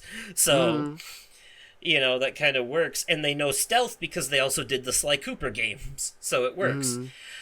This game, Ghost of Tsushima, was also notable for being the first PS4 game to have no loading screens before the PS5 did it. No loading screens. Everything was instant. And that was on the PS4. So... Okay. Yeah, that's notable. Anyone who wants to play Ghost of Tsushima now, though, is definitely going to want to play the PS5 version because that's the director's cut that includes all the extra content that wasn't in the original. Is it on PlayStation Plus Extra right now? It might be. It might be. I don't know for sure, but it might be. And if anything, they probably will add it to build hype for the new one at some point, I guarantee it. Right. So... there are some people disappointed that it's not a direct sequel and that it's more of a spiritual successor. And, there are some people that are like, the bad faith people are like, why has it got to be a woman? It was a man the first time. I'm like, listen, you fucks. Final Fantasy had male protagonists for the first 5 games, and the 6th one had a female protagonist, and people loved that one. It's one of the most popular ones in the series. No, so, it's not shut up. Included with PlayStation Plus. This is an anthology series, so it's not... none of the games are direct sequels to each other. They all take place in different timelines. So... But I do...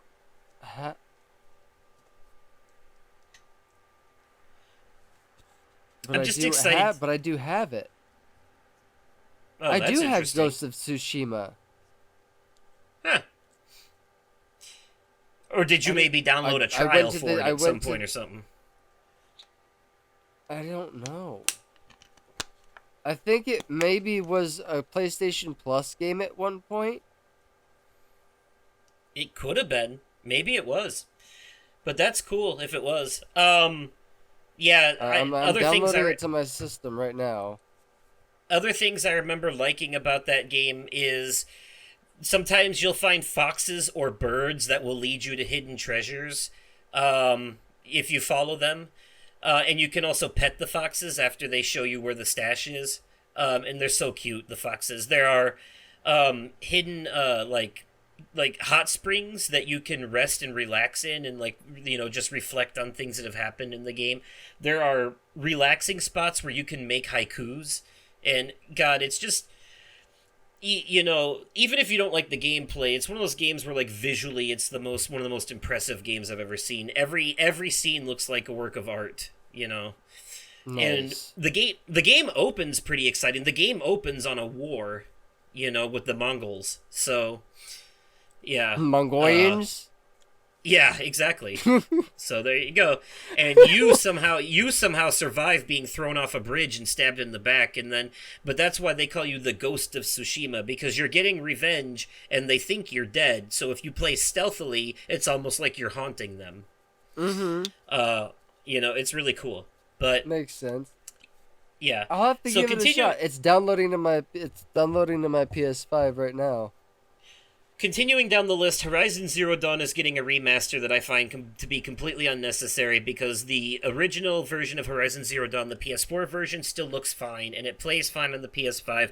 The game is not that old. It doesn't need a remaster, especially not a full-price one, which I'll talk a little more about this later, but they did some sneaky shit with this game because of this remaster, and I'm not happy about it. So it does look better. They're doing like the Last of Us Part 1 thing, where they're trying to make the graphics more in line with the second game, Horizon Forbidden West, but it was already fine. It didn't need it.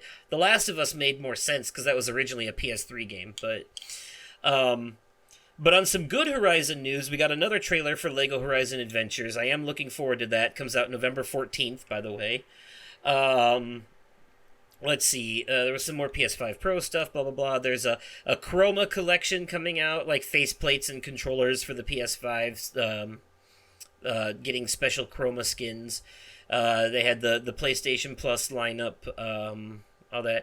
Alan Wake 2's Lake House DLC is finally coming out sometime this month. We still don't have an exact day for it, but it is coming this month, and I'm looking forward to it because I already upgraded to the deluxe edition, so I'll get it for free when it comes out. Nice. And this is supposed to be, in Alan Wake 2, there's a Federal Bureau of Control research point called the Lake House, where something bad happened, and you don't really get to find out what that was. That's what this DLC is going to cover, is what happened at the Lake House. So, okay. Now, it wasn't all remakes and remasters and revisits, though. We did get a few new things, and one of those things was a game called Archage Chronicles.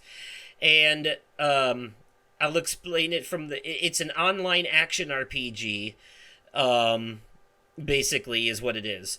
It does look fun. I'm a little turned off by the online aspect, but it did grab me because I like that medieval fantasy setting. But on the topic of medieval fantasy settings, we got another trailer for Dragon Age Veilguard, and the more I see, the more I'm into it. That first trailer they showed the first time, I was a little turned off by, but the more they release, the more I'm like, okay, this is looking better and better. And now I'm completely sold on it. It comes out on Halloween Day, and I'm looking forward to that. I think this one might have to be a purchase for me because I love the entire Dragon Age franchise. They gave a release date for the next Dynasty Warriors games. It's coming out in January. We got another look at Fantasian Neo Dimension, which we first saw at a Nintendo thing, and they gave us a release date trailer for it here, December 5th. It's very Final Fantasy inspired. Another look at Fear the Spotlight, a PS1-inspired horror game that's part of the Blumhouse collaboration that's coming out on October 22nd. Okay. Fortnite news that they gave. They're bringing a local split-screen co-op mode to LEGO Fortnite this month. It enables friends and family to explore the world and build villages together while playing on the same system. Also, there is a new limited edition DualSense wireless controller coming out November 7th that features fan-favorite characters from the Fortnite universe, Fishstick and Peely, on it. So they're doing a special Fortnite controller. We got another new IP announced called... Yes. We got another new IP announced called Hell Is Us, and it looks to be a sort of Souls-like game from what I could see in the gameplay, but in a much more like neon cyber setting, more of an industrial setting, I would say, actually. Okay. It's It says the game won't hand answers to players on a silver platter. Instead, they will need to pay attention to what they see and hear to connect the dots and make their own discoveries. It looks like PlayStation is still trying to keep VR alive because we got a couple of PSVR 2 things, and one of those is a Hitman game in VR, which I would say that's appropriate. The Hitman games probably lend themselves to VR quite well, I would argue, because the Hitman games are a series where you play as this bald assassin. He's a hitman, and he uses disguises to go undercover and take down his targets. You know, like, you're sneaking into the rich man's mansion, and you can, like, knock out the cook and wear the cook's outfit as a disguise to infiltrate, and then, you know, they let you go about it different ways. So, being able to do that in VR, I think, will be cool. This one was big news. Now, this is the example of a right way to do a remaster. Legacy of Kain Soul Reaver, which is another game that has bots in Astrobot, 1 and 2 are being remastered, and these are remastered ports, so they still kind of look very similar to their original PS1 and 2 versions, but they got some spit shine, so they're not doing a full ground-up remake. They're doing like a true remaster of these. And I saw a lot of people are very excited because these are games they grew up on. Legacy of Kain it was a vampire series, I think. So, and that's not the only PS1 classic or PlayStation classic series to get a remastered collection. They're also doing Lunar Remastered Collection, which is bringing the Lunar Silver Star Story complete and Lunar 2 Eternal Blue complete together in a remastered collection. Those were both JRPGs on the PS1. Another PSVR 2 game, Metro Awakening. They got a release date for that. We got another look at that. Yet another look at Monster Hunter Wilds, and this one finally gave us a release date. Are you ready for this? Because I know you've been looking at this one a lot. February 28th. Okay. That's not too far away. Nope, February 28th is when we're getting Monster Hunter Wilds. Finally. Okay. Also, in an absolute weird timing, considering that they're being sued by Nintendo right now, Pal World revealed that it's coming to PlayStation 5 in this state of play.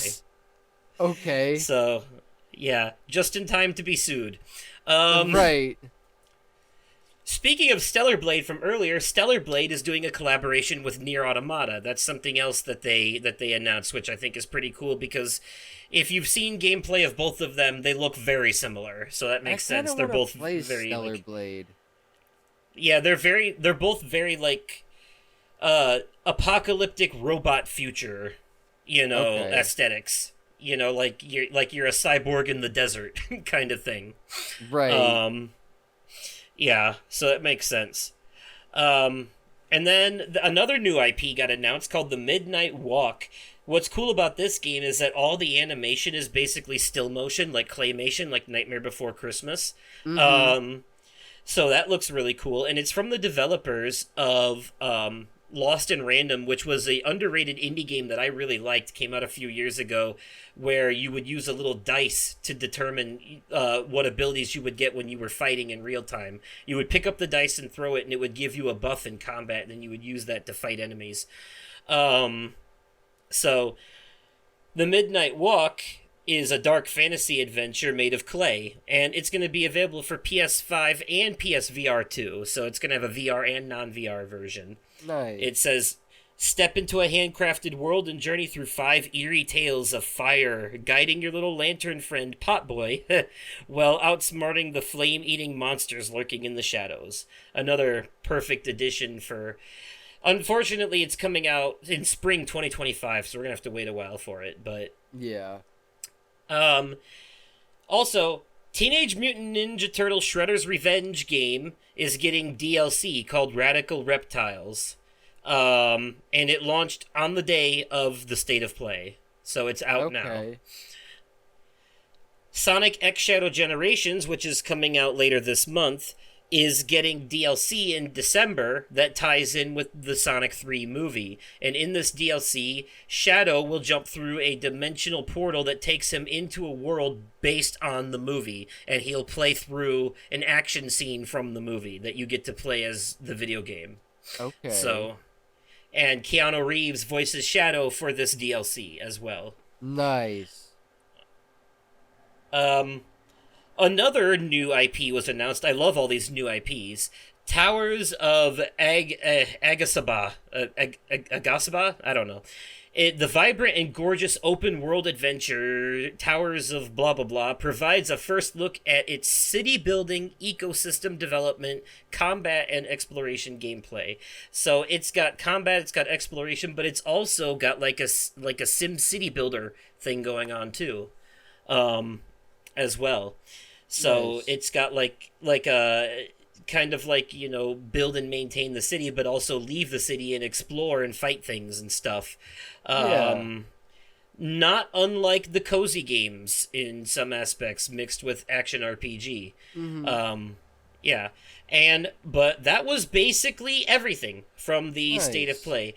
So yeah, the standouts for me are definitely upcoming Astrobot DLC, Ghost of Yotai, for sure. The Lake House DLC for Alan Wake 2, Dragon Age Veilguard, and just a couple of these indies look really good to me too, like the Midnight Walk. So, yeah. You'll have to watch that State of Play so you can actually see all the footage that came with these things, and let me know what you think later. Yeah, for sure. But on the note of the gaming industry, and a couple things I alluded to while I was talking about that irritate me, that will be a perfect segue into our topic for this episode. Let's go. Name is Hades, Lord of the Dead. Hi, how you doing? All right, everybody, here we are at the topic of this episode, which is just going to be a little discussion about where the gaming industry currently stands right now, both in terms of the industry itself and its fans, and what this means possibly for the future of gaming, and what some of the biggest problems that we're facing right now are. And I want to say, it seems to be happening less and less now that the Jim Ryan era of PlayStation is over, but I still, the stank of the high push for every game to be a live service game is still kind of lingering around. And that is continuing to bother me a little bit, because not everything needs to be a continuous online multiplayer thing. It's nice to have games that are meant to be finished every once in a while, It's nice to have something where I can play the story, roll the credits, be done with it, put it on the shelf, and move on to the next thing. God damn it! Right. I don't need these games to keep being updated in time with real life over and over again. They never end. That's the point, until the servers shut down 10 years later. But it's I don't know. Fortnite is one thing. They already have a pretty big hold on this, and there have been a couple of good examples of this, like Helldivers 2 came out earlier this year, and that one's co-op. It's PvE. You're taking down swarms of giant bug aliens and trying to keep these planets alive, and it's live service in the sense that everything's happening in real time, so that, so while you're sleeping at night, you could wake up the next day and find out that one of the planets in the game got taken over by the enemy, because the players that were playing it overnight weren't enough, on their own to take, So everything's happening in real time, and that's why it's live service. And that one works. People actually like Helldivers 2. But Concord flopped so hard that they already shut it down. And that game...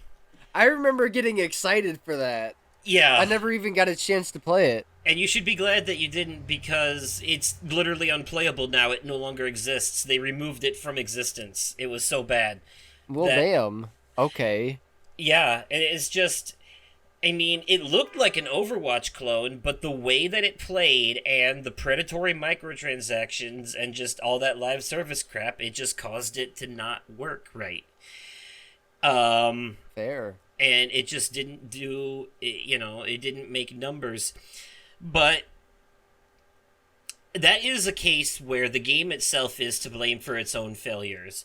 But if you were to ask a certain group of bad faith people on the internet, they would claim that the reason the game didn't do well is because of, diversity and shit. The big diversity boogeyman that they're all scared of right now.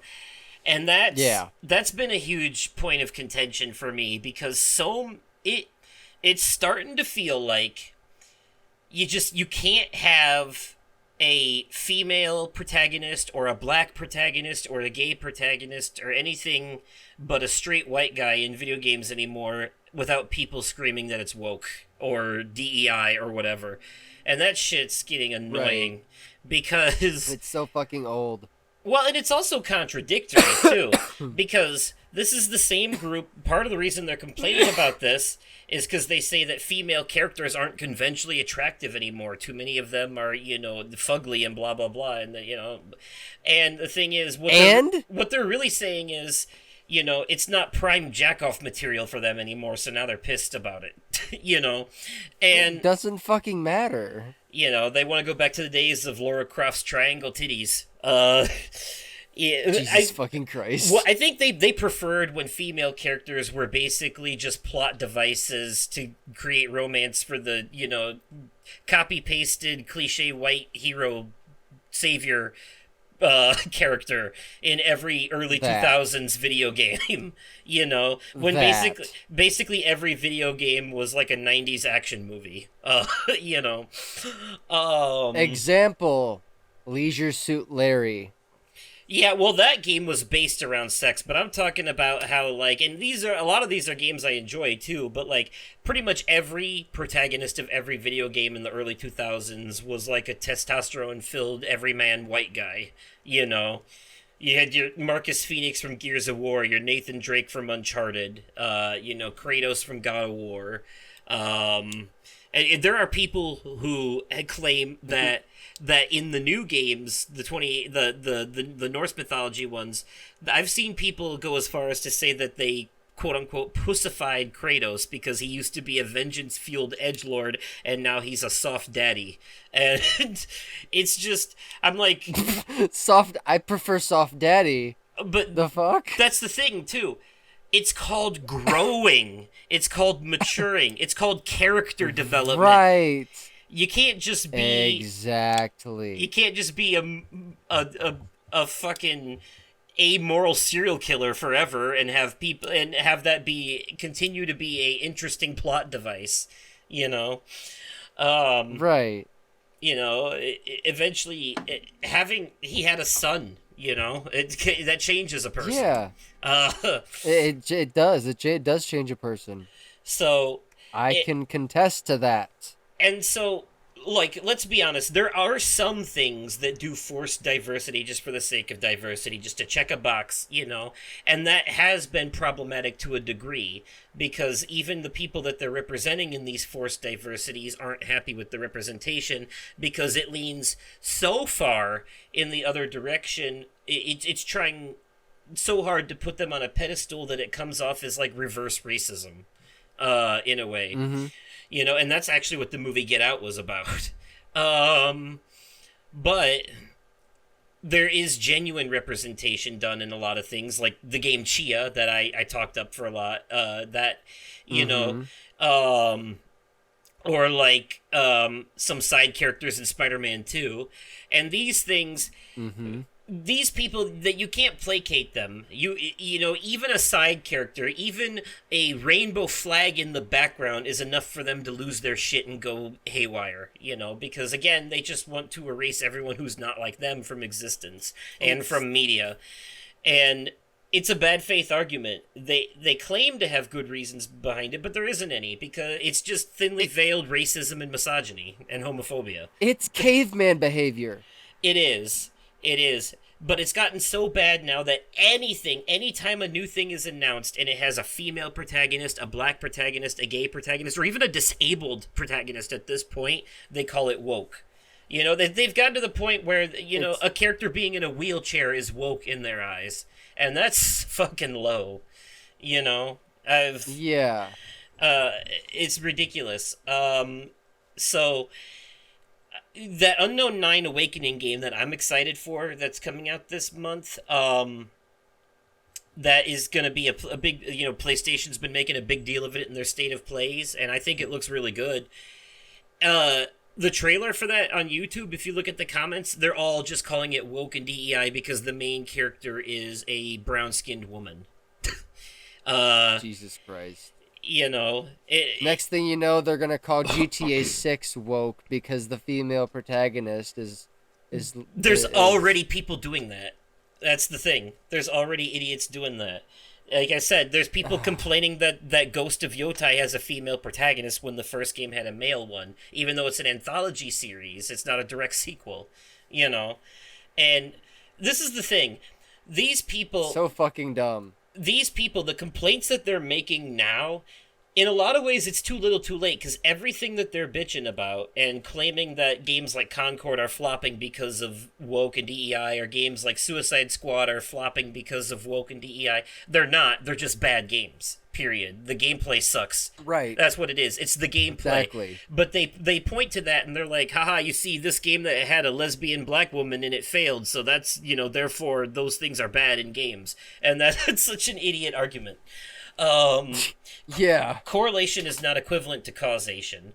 They're not looking at the bigger picture here, that those games were just handled poorly. That's all it was. That's all it boils down to. Right. And that's the thing, is because if they pay attention at all, because they complain about that, and they complain about politics and messages being shoved into games and stuff. I'm sorry. I don't think I've ever experienced anything in my life with a story that wasn't just meant to be pure mindless entertainment. Most stories that I grew up with, Disney movies, a lot of video games I played and stuff growing up, they had messages. They had morals. They had meaning. They all did. That's not a new thing. Stories have always had meaning. Most of the fairy tale Disney stories we grew up with were German bedtime stories that they told kids to scare them into behaving. It was... Yeah. This is not a new concept, the idea of a moral of the story. What the fuck is the point of a story if it doesn't have a point, Exactly. And... So, I granted, back in the Mario days, it was the idea of a story to drive the plot along. Oh, the princess is kidnapped, we gotta go save her, the end. That was that. But now we have cutscenes and shit. I want to point out, Final Fantasy VII, one of the most praised video games of all time, the original PS1 version came out in 1997, was a environmentalist and anti-capitalist story. And people loved it. No one called it woke for having a female character that could beat the shit out of people with her fists. No one called it shoving a message down our throats. And people loved it. If that game came out for the first time today, these same stupid assholes would be calling it woke. And it's because... Yeah.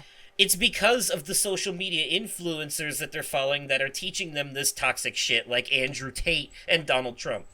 It's because of that shit that they're doing this. It's the reason why. That.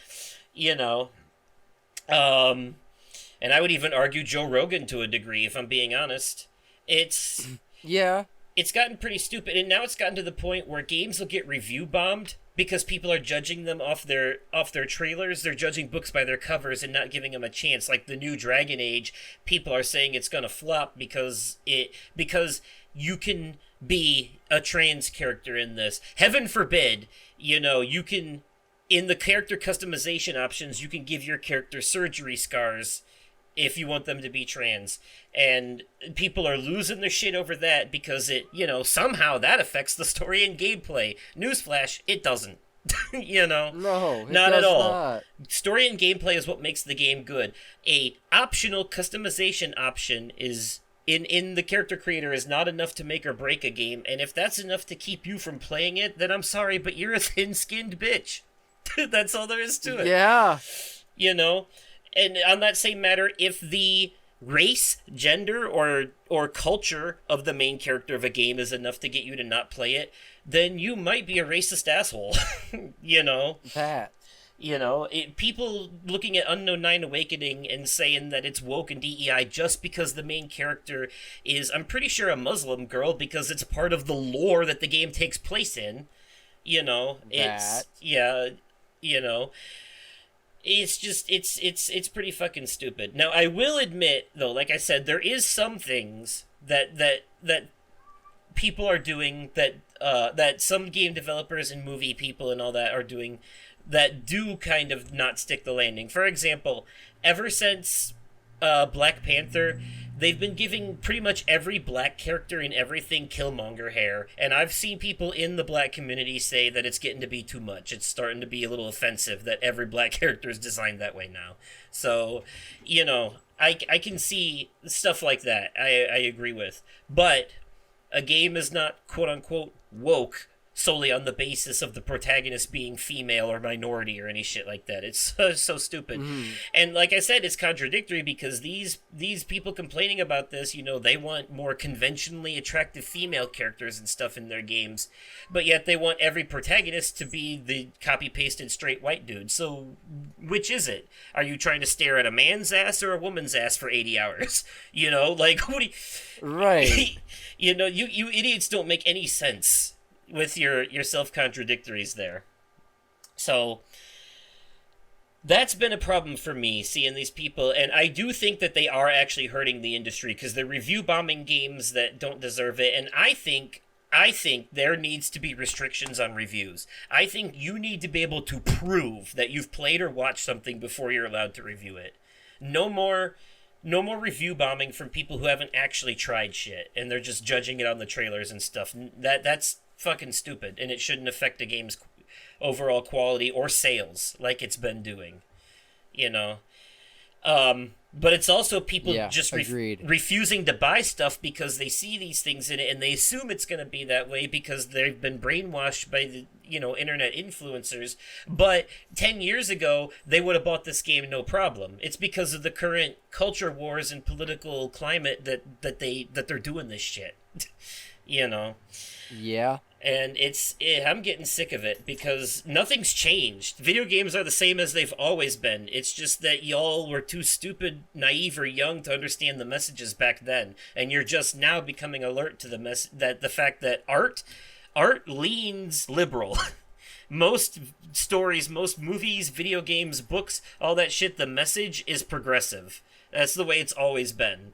It's because the people who actually go to college to make this art usually tend to be in big cities that lean more leftist. So that's why. Mm-hmm. So yeah, like New York and California. So yeah, that's just. And BioShock is one of the most popular games of all time, and it's extremely unapologetically on the nose political. It's wrapped up in some of the best gameplay that you've ever experienced in your life, but it is... I mean, you've played BioShock Infinite. It was not shy about what it was doing at all. No, it wasn't. One of the first confrontations you have in that game deals with racism. Yep. So, yeah. Sure the fuck does. And the main bad guy is a religious conservative. Yep. So... yeah, they weren't being... yeah, but those games get praised, and then anything new that comes out now, it's like, people hate on it immediately without even trying it. And that's why we're never going to get... that's why we only keep getting remakes and remasters and sequels, because no one wants to try new shit anymore. That's been a problem, too. Now, there are good remasters, there are good remakes, there are good sequels. I'm not against them as an overall concept. But when they're starting to overflood the market and there's more of them than there is new, fresh ideas, that's a problem, I think. Yeah. And those two things go hand in hand. People, and the economy has a lot to do with it too, because games are expensive now, and it's easier to invest in something that you're going to like because it's part of a series that you're already familiar with, or it's a remake of something you played in your youth and all that, than it is to invest that amount of money into a new game that you might not know if you're going to like or not for sure, because it's new and new things are scary. You know, that's why there's services like GameFly. exactly. And Game Pass, which puts new games on their day one, quite frankly. Um, so there are ways to try these things. Hell, even Star Wars Outlaws, right? A lot of people are like, I would say that game is not worth $70. There's way too many bugs and glitches, and like there's some overall. It's like a $50 game at best, maybe 40, I would say, but it is a good game. I do enjoy it. It's still an 8 out of 10 even after finishing it, but it's not worth $70. But here's a workaround. You can pay $15 to subscribe to a month of Ubisoft Plus and just play the game that way because it's part of it. And if you beat it in a month or two, if it takes 2 months, then you spent $30. Either way, though, you still only spent $15 or $30 to play it instead of spending full price on it. And it's exploits like that I think people, if they really, really wanted to try these things bad enough, they could use those exploits to do it. Like, I just noticed on the MetaQuest 2 headset, Asgard's Wrath 2, which is a VR game that came out this year, I've been wanting to try because I've heard it's like the best VR game ever made. They have something on the MetaQuest headset called MetaQuest Plus. For $8 a month, you get access to a ever-expanding library of free VR games on there. They give you 2 free ones every month, and they get added to the catalog, and no matter when you subscribe, all the games that have already been free are there. So every time they add, so it's not like they cycle them out every month. They just add 2 new games to it every month, and they just keep stacking on top the old ones. So nice. Yeah, so for $8 a month, you have access to, right now, I think it's like at least a good 20 games on there. So nice. And I saw they recently added Asgard's Wrath 2, and I'm like, that's a $60 VR game still. I'm gonna pay the $8 to play it. I'm gonna like subscribe for a month or two, and if I finish it quick enough, then I've only spent like $8 to $16 to play a $60 game. Right. So that's the way I see it. So these things are possible. It's just no one wants to give anything a try. Even Star Wars Outlaws people were bitching that the main character, Kay Vess, isn't conventionally attractive enough. She was designed to fit in with the cast of the original trilogy. She's supposed to look like she's from the 80s. That's the point. Right, exactly. I don't understand people, and that's why we don't get these things. Nobody wants to risk investing on a new idea anymore because they're afraid the gamers aren't gonna buy it, because they won't. They'd rather just suck up remasters, remakes, and sequels. But that being said, I have a problem with the way some remasters are handled. Like the Horizon Zero Dawn remaster. I don't think games that are that still relatively that fresh need a remaster. I think that's too much, and it's been a problem primarily with PlayStation lately, that it seems like they don't really have a whole lot of games on the PS5 that are actually PS5 exclusive, especially with some of them going to PC now too. And it seems like they're making up for that by remastering all these PS4 games, but that's not really the right way to do it. And the way they're handling it, I'm not a fan of. So it's almost like they want to strong-arm people into buying the remaster, because as soon as they announced the remaster of Horizon Zero Dawn, the price of the original PS4 version went up, so that now it's more expensive than the remaster to convince you to buy that one. So to convince you to buy the remaster. Correct, yes. The fuck? Yeah. I'm not a fan of that. That's a shady business practice I'm not a fan of. No. I don't like that. The Until Dawn remake I can get behind, since they added new stuff to it, and it looks pretty good. It does still, in some ways, it does still kind of feel like an unnecessary remake, and all the new content they added could have just been like a director's cut DLC, That being said, though, giving the new graphics and stuff, it does look really good. Part of me feels like was it maybe too soon for an Until Dawn remake? I mean, when did the original come out? It was probably like 10 years ago. But not that long. I'm not sure when the first one came out. I want to say it was around. I want to say it was like 2016. I would say it was probably around that point. It was not long after the PS4 launch, but it wasn't a day one title either.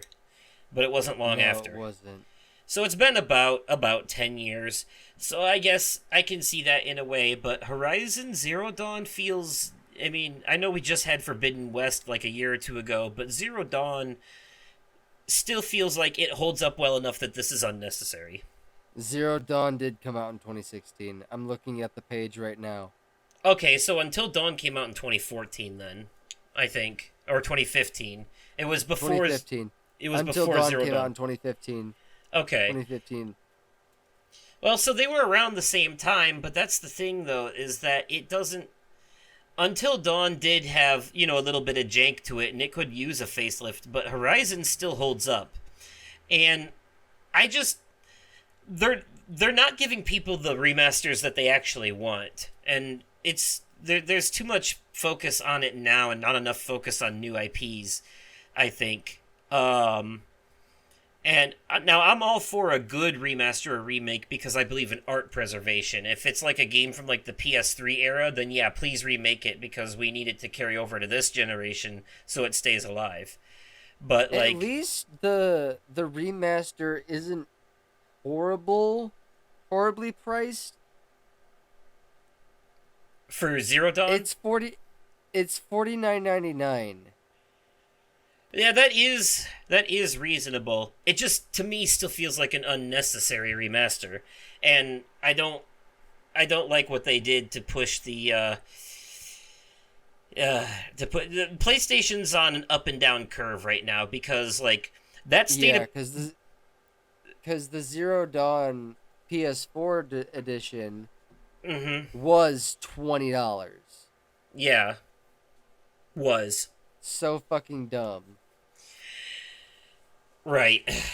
PlayStation's been on an up and down curve lately because, like, Why not add it to PlayStation Plus Extra? The fuck? Just to hype it up.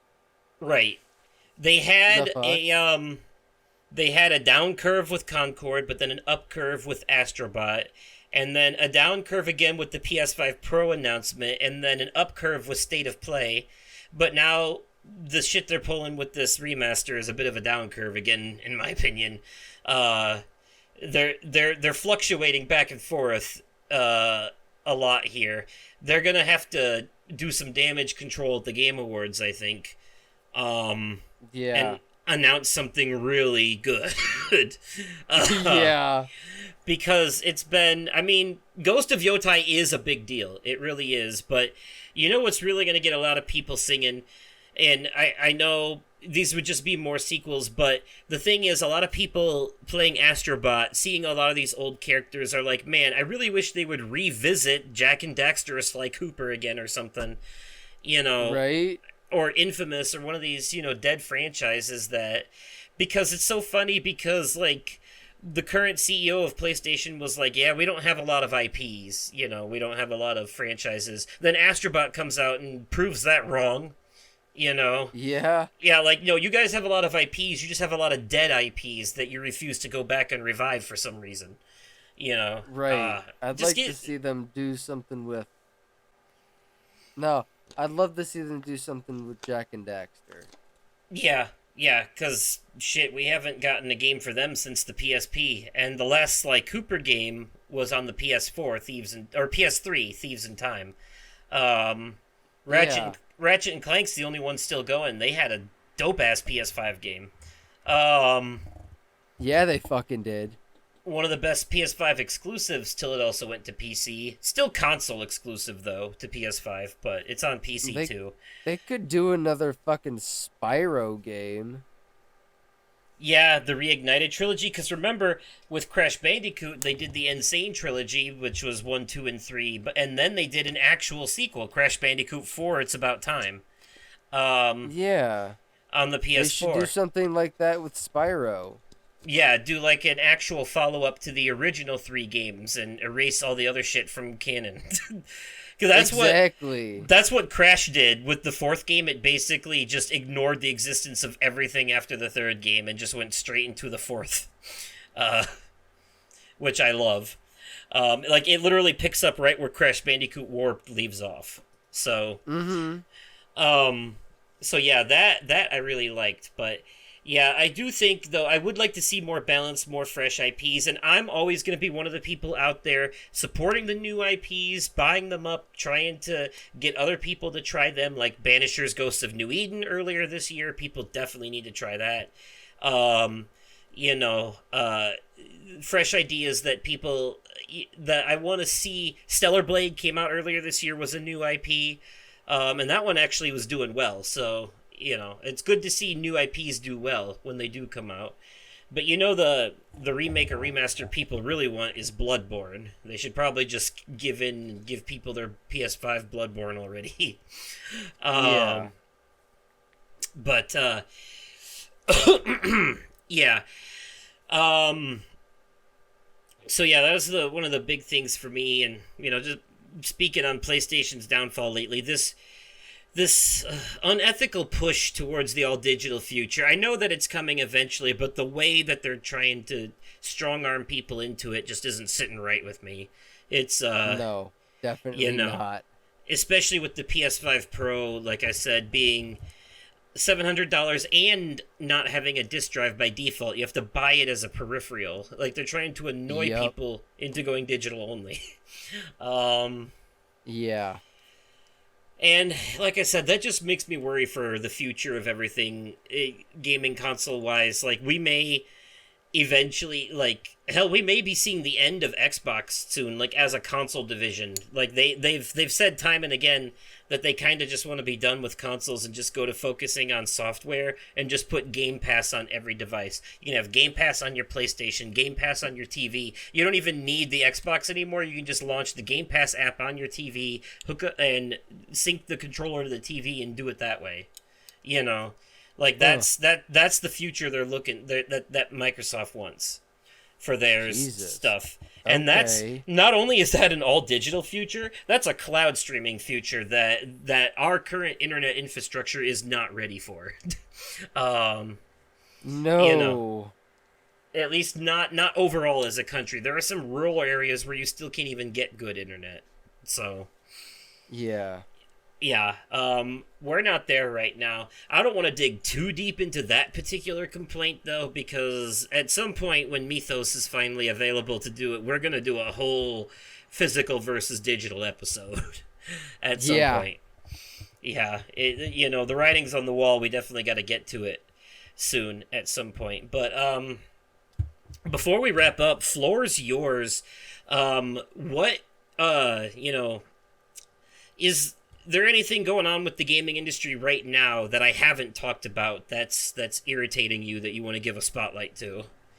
Whether it be the gaming industry, something about games in general, or just or the gaming community.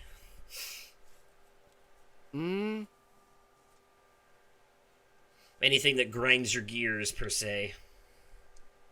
I'm not as deep into that kind of stuff as you are, so I am gonna say because whenever I do online shit, unless I'm playing Fortnite, and I know the way I okay.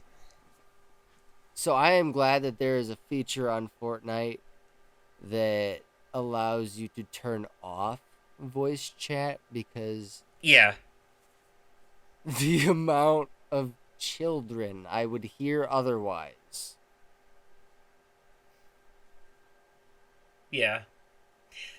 I guess in a way you could say then one of your things you can't stand about it overall is toxic online players. Yes. Toxic online players. Like, whenever I go into Grand Theft Auto Online, I specifically have my online settings set to spawn me into my nightclub so that I can safely find a new session that is not a public session, because fuck the online community, they're toxic. Yeah. Yeah, most of them are sore losers, bad sportsmanship. Yeah. Uh, and yeah, I I want to don't. be able to fuck around and find out in peace. Right, I don't make a good teammate in competitive multiplayer because I don't really care about winning. So Right. I'm just trying to have fun. I care about winning when it advances the story and gives me another cutscene and helps me get closer to the end of the game. That's the winning I care about. Yes. Exactly. But like not in your same old loop-de-loop team deathmatch shit where I'm just, playing the same 5 maps over and over, killing the same group of people, Yeah. It's like, oh, different people on a different map. Nothing else has changed, though. I'm still running and shooting. So, Right. I know, granted, that could be said about single player, too. Every level is just more enemies on a different map. I know. Shut up. There's a difference, okay? It's not exactly the same. It's not an endless loop. It's not a never-ending loop like multiplayer is. There's an ending in single player, eventually. Yes. Yes. So, and there's variety as well. Yes. Absolutely. And the monotony of repetitive gameplay is broken up with dope-ass cutscenes. So, there you go. Exactly. Yes, that. Yeah. I don't understand people who skip cutscenes in games. I never will. It's like, if the story isn't important to you, then why even play? Yeah, the I mean, sure, the gameplay is fun too, but like sometimes cutscenes have important information that if you don't watch them, you have no idea what the fuck you're doing in the game Exactly. or where you're supposed to go next. Right. Yeah. It's like, and I feel like the gameplay and the cutscenes complement each other in such a way that I'm not really that the stakes of the gameplay are complemented by the story that's happening through the cutscenes. So the gameplay is more meaningful. The boss battle that I'm currently involved in, has more of an emotional impact when I just saw that the boss, kill my friend or whatever in the cutscene beforehand. And like now I have motivation to kill them besides just beating the game. I have an emotional investment. So, yeah, that's a... Yeah, I don't understand skipping the cutscenes, but it did sound though like you may not have your own thing, but it did sound like you agreed pretty heavily about the stupid people judging books by their covers on the internet. That. Yeah, that. Yeah. We need more room for nuance and media literacy. That's why I like having these discussions, because we're bringing that back, and that's why I listen to the podcasts I do, like What Culture Gaming and stuff, because they understand this shit. They have the good talks. I will eventually get around to Goodbye Volcano High. Yeah, that's a good one. I will eventually get around to that one. I definitely want to play that. Yes, exactly. So... All right, well, a little bit of a shorter topic than usual, but I think we're going to wrap it up there. We had a pretty good little ranty discussion about some of the stuff going on. Just wanted to get some of that stuff off our chest and out there in the ether and all that. I don't have an idea for next episode's topic yet, but we will revisit it. I'm trying to think of something special to do for Halloween this year that isn't just a repeat of last year. So we'll like horror based stuff. I'm gonna we can brainstorm and try to come up with something creative, because last time we just talked about our favorite horror stuff and had guests, but like, I want to do something a little more than that this time, but we got some time to think about it, but yeah. But yeah, I guess you fine folks will find out what the topic of the next episode is in the actual episode, because I have no idea right now. But we'll figure it out by then. So, but anyways, in the meantime, though, let me know your thoughts in the comments down below if you're watching this on YouTube. Remember to smash that like button. And if you're listening to this on one of the many podcast platforms, you can follow, rate, whatever. Or send me an email at podcastoversoul@gmail.com if you'd like to have your, question read on the show. I'll read that email. If you send it, I'll read it. I check that email often, and not a lot of people writing in, but I will read it if you do. So, and also you can follow me on Twitter at Oversoul53 and direct message me there. Comment, message, email. I will read it. Either way. And you can find me over on Twitter at The Vaping Fiend. And over on TikTok at The Vaping Fiend. Right. Who may become the gaming fiend later. Ooh, stay tuned to find out. Yes, maybe the gaming fiend. Maybe. We'll see. Yeah. We'll leave it in anticipation. Who knows? Right. Alright. Well, until next time, folks, I think the lesson of this episode is try new things. They're not scary. They might be fun. Try the new games, the new IPs. Support them. Support them. They need it. Alright. Yes. See you next time. Bye-bye. Bye.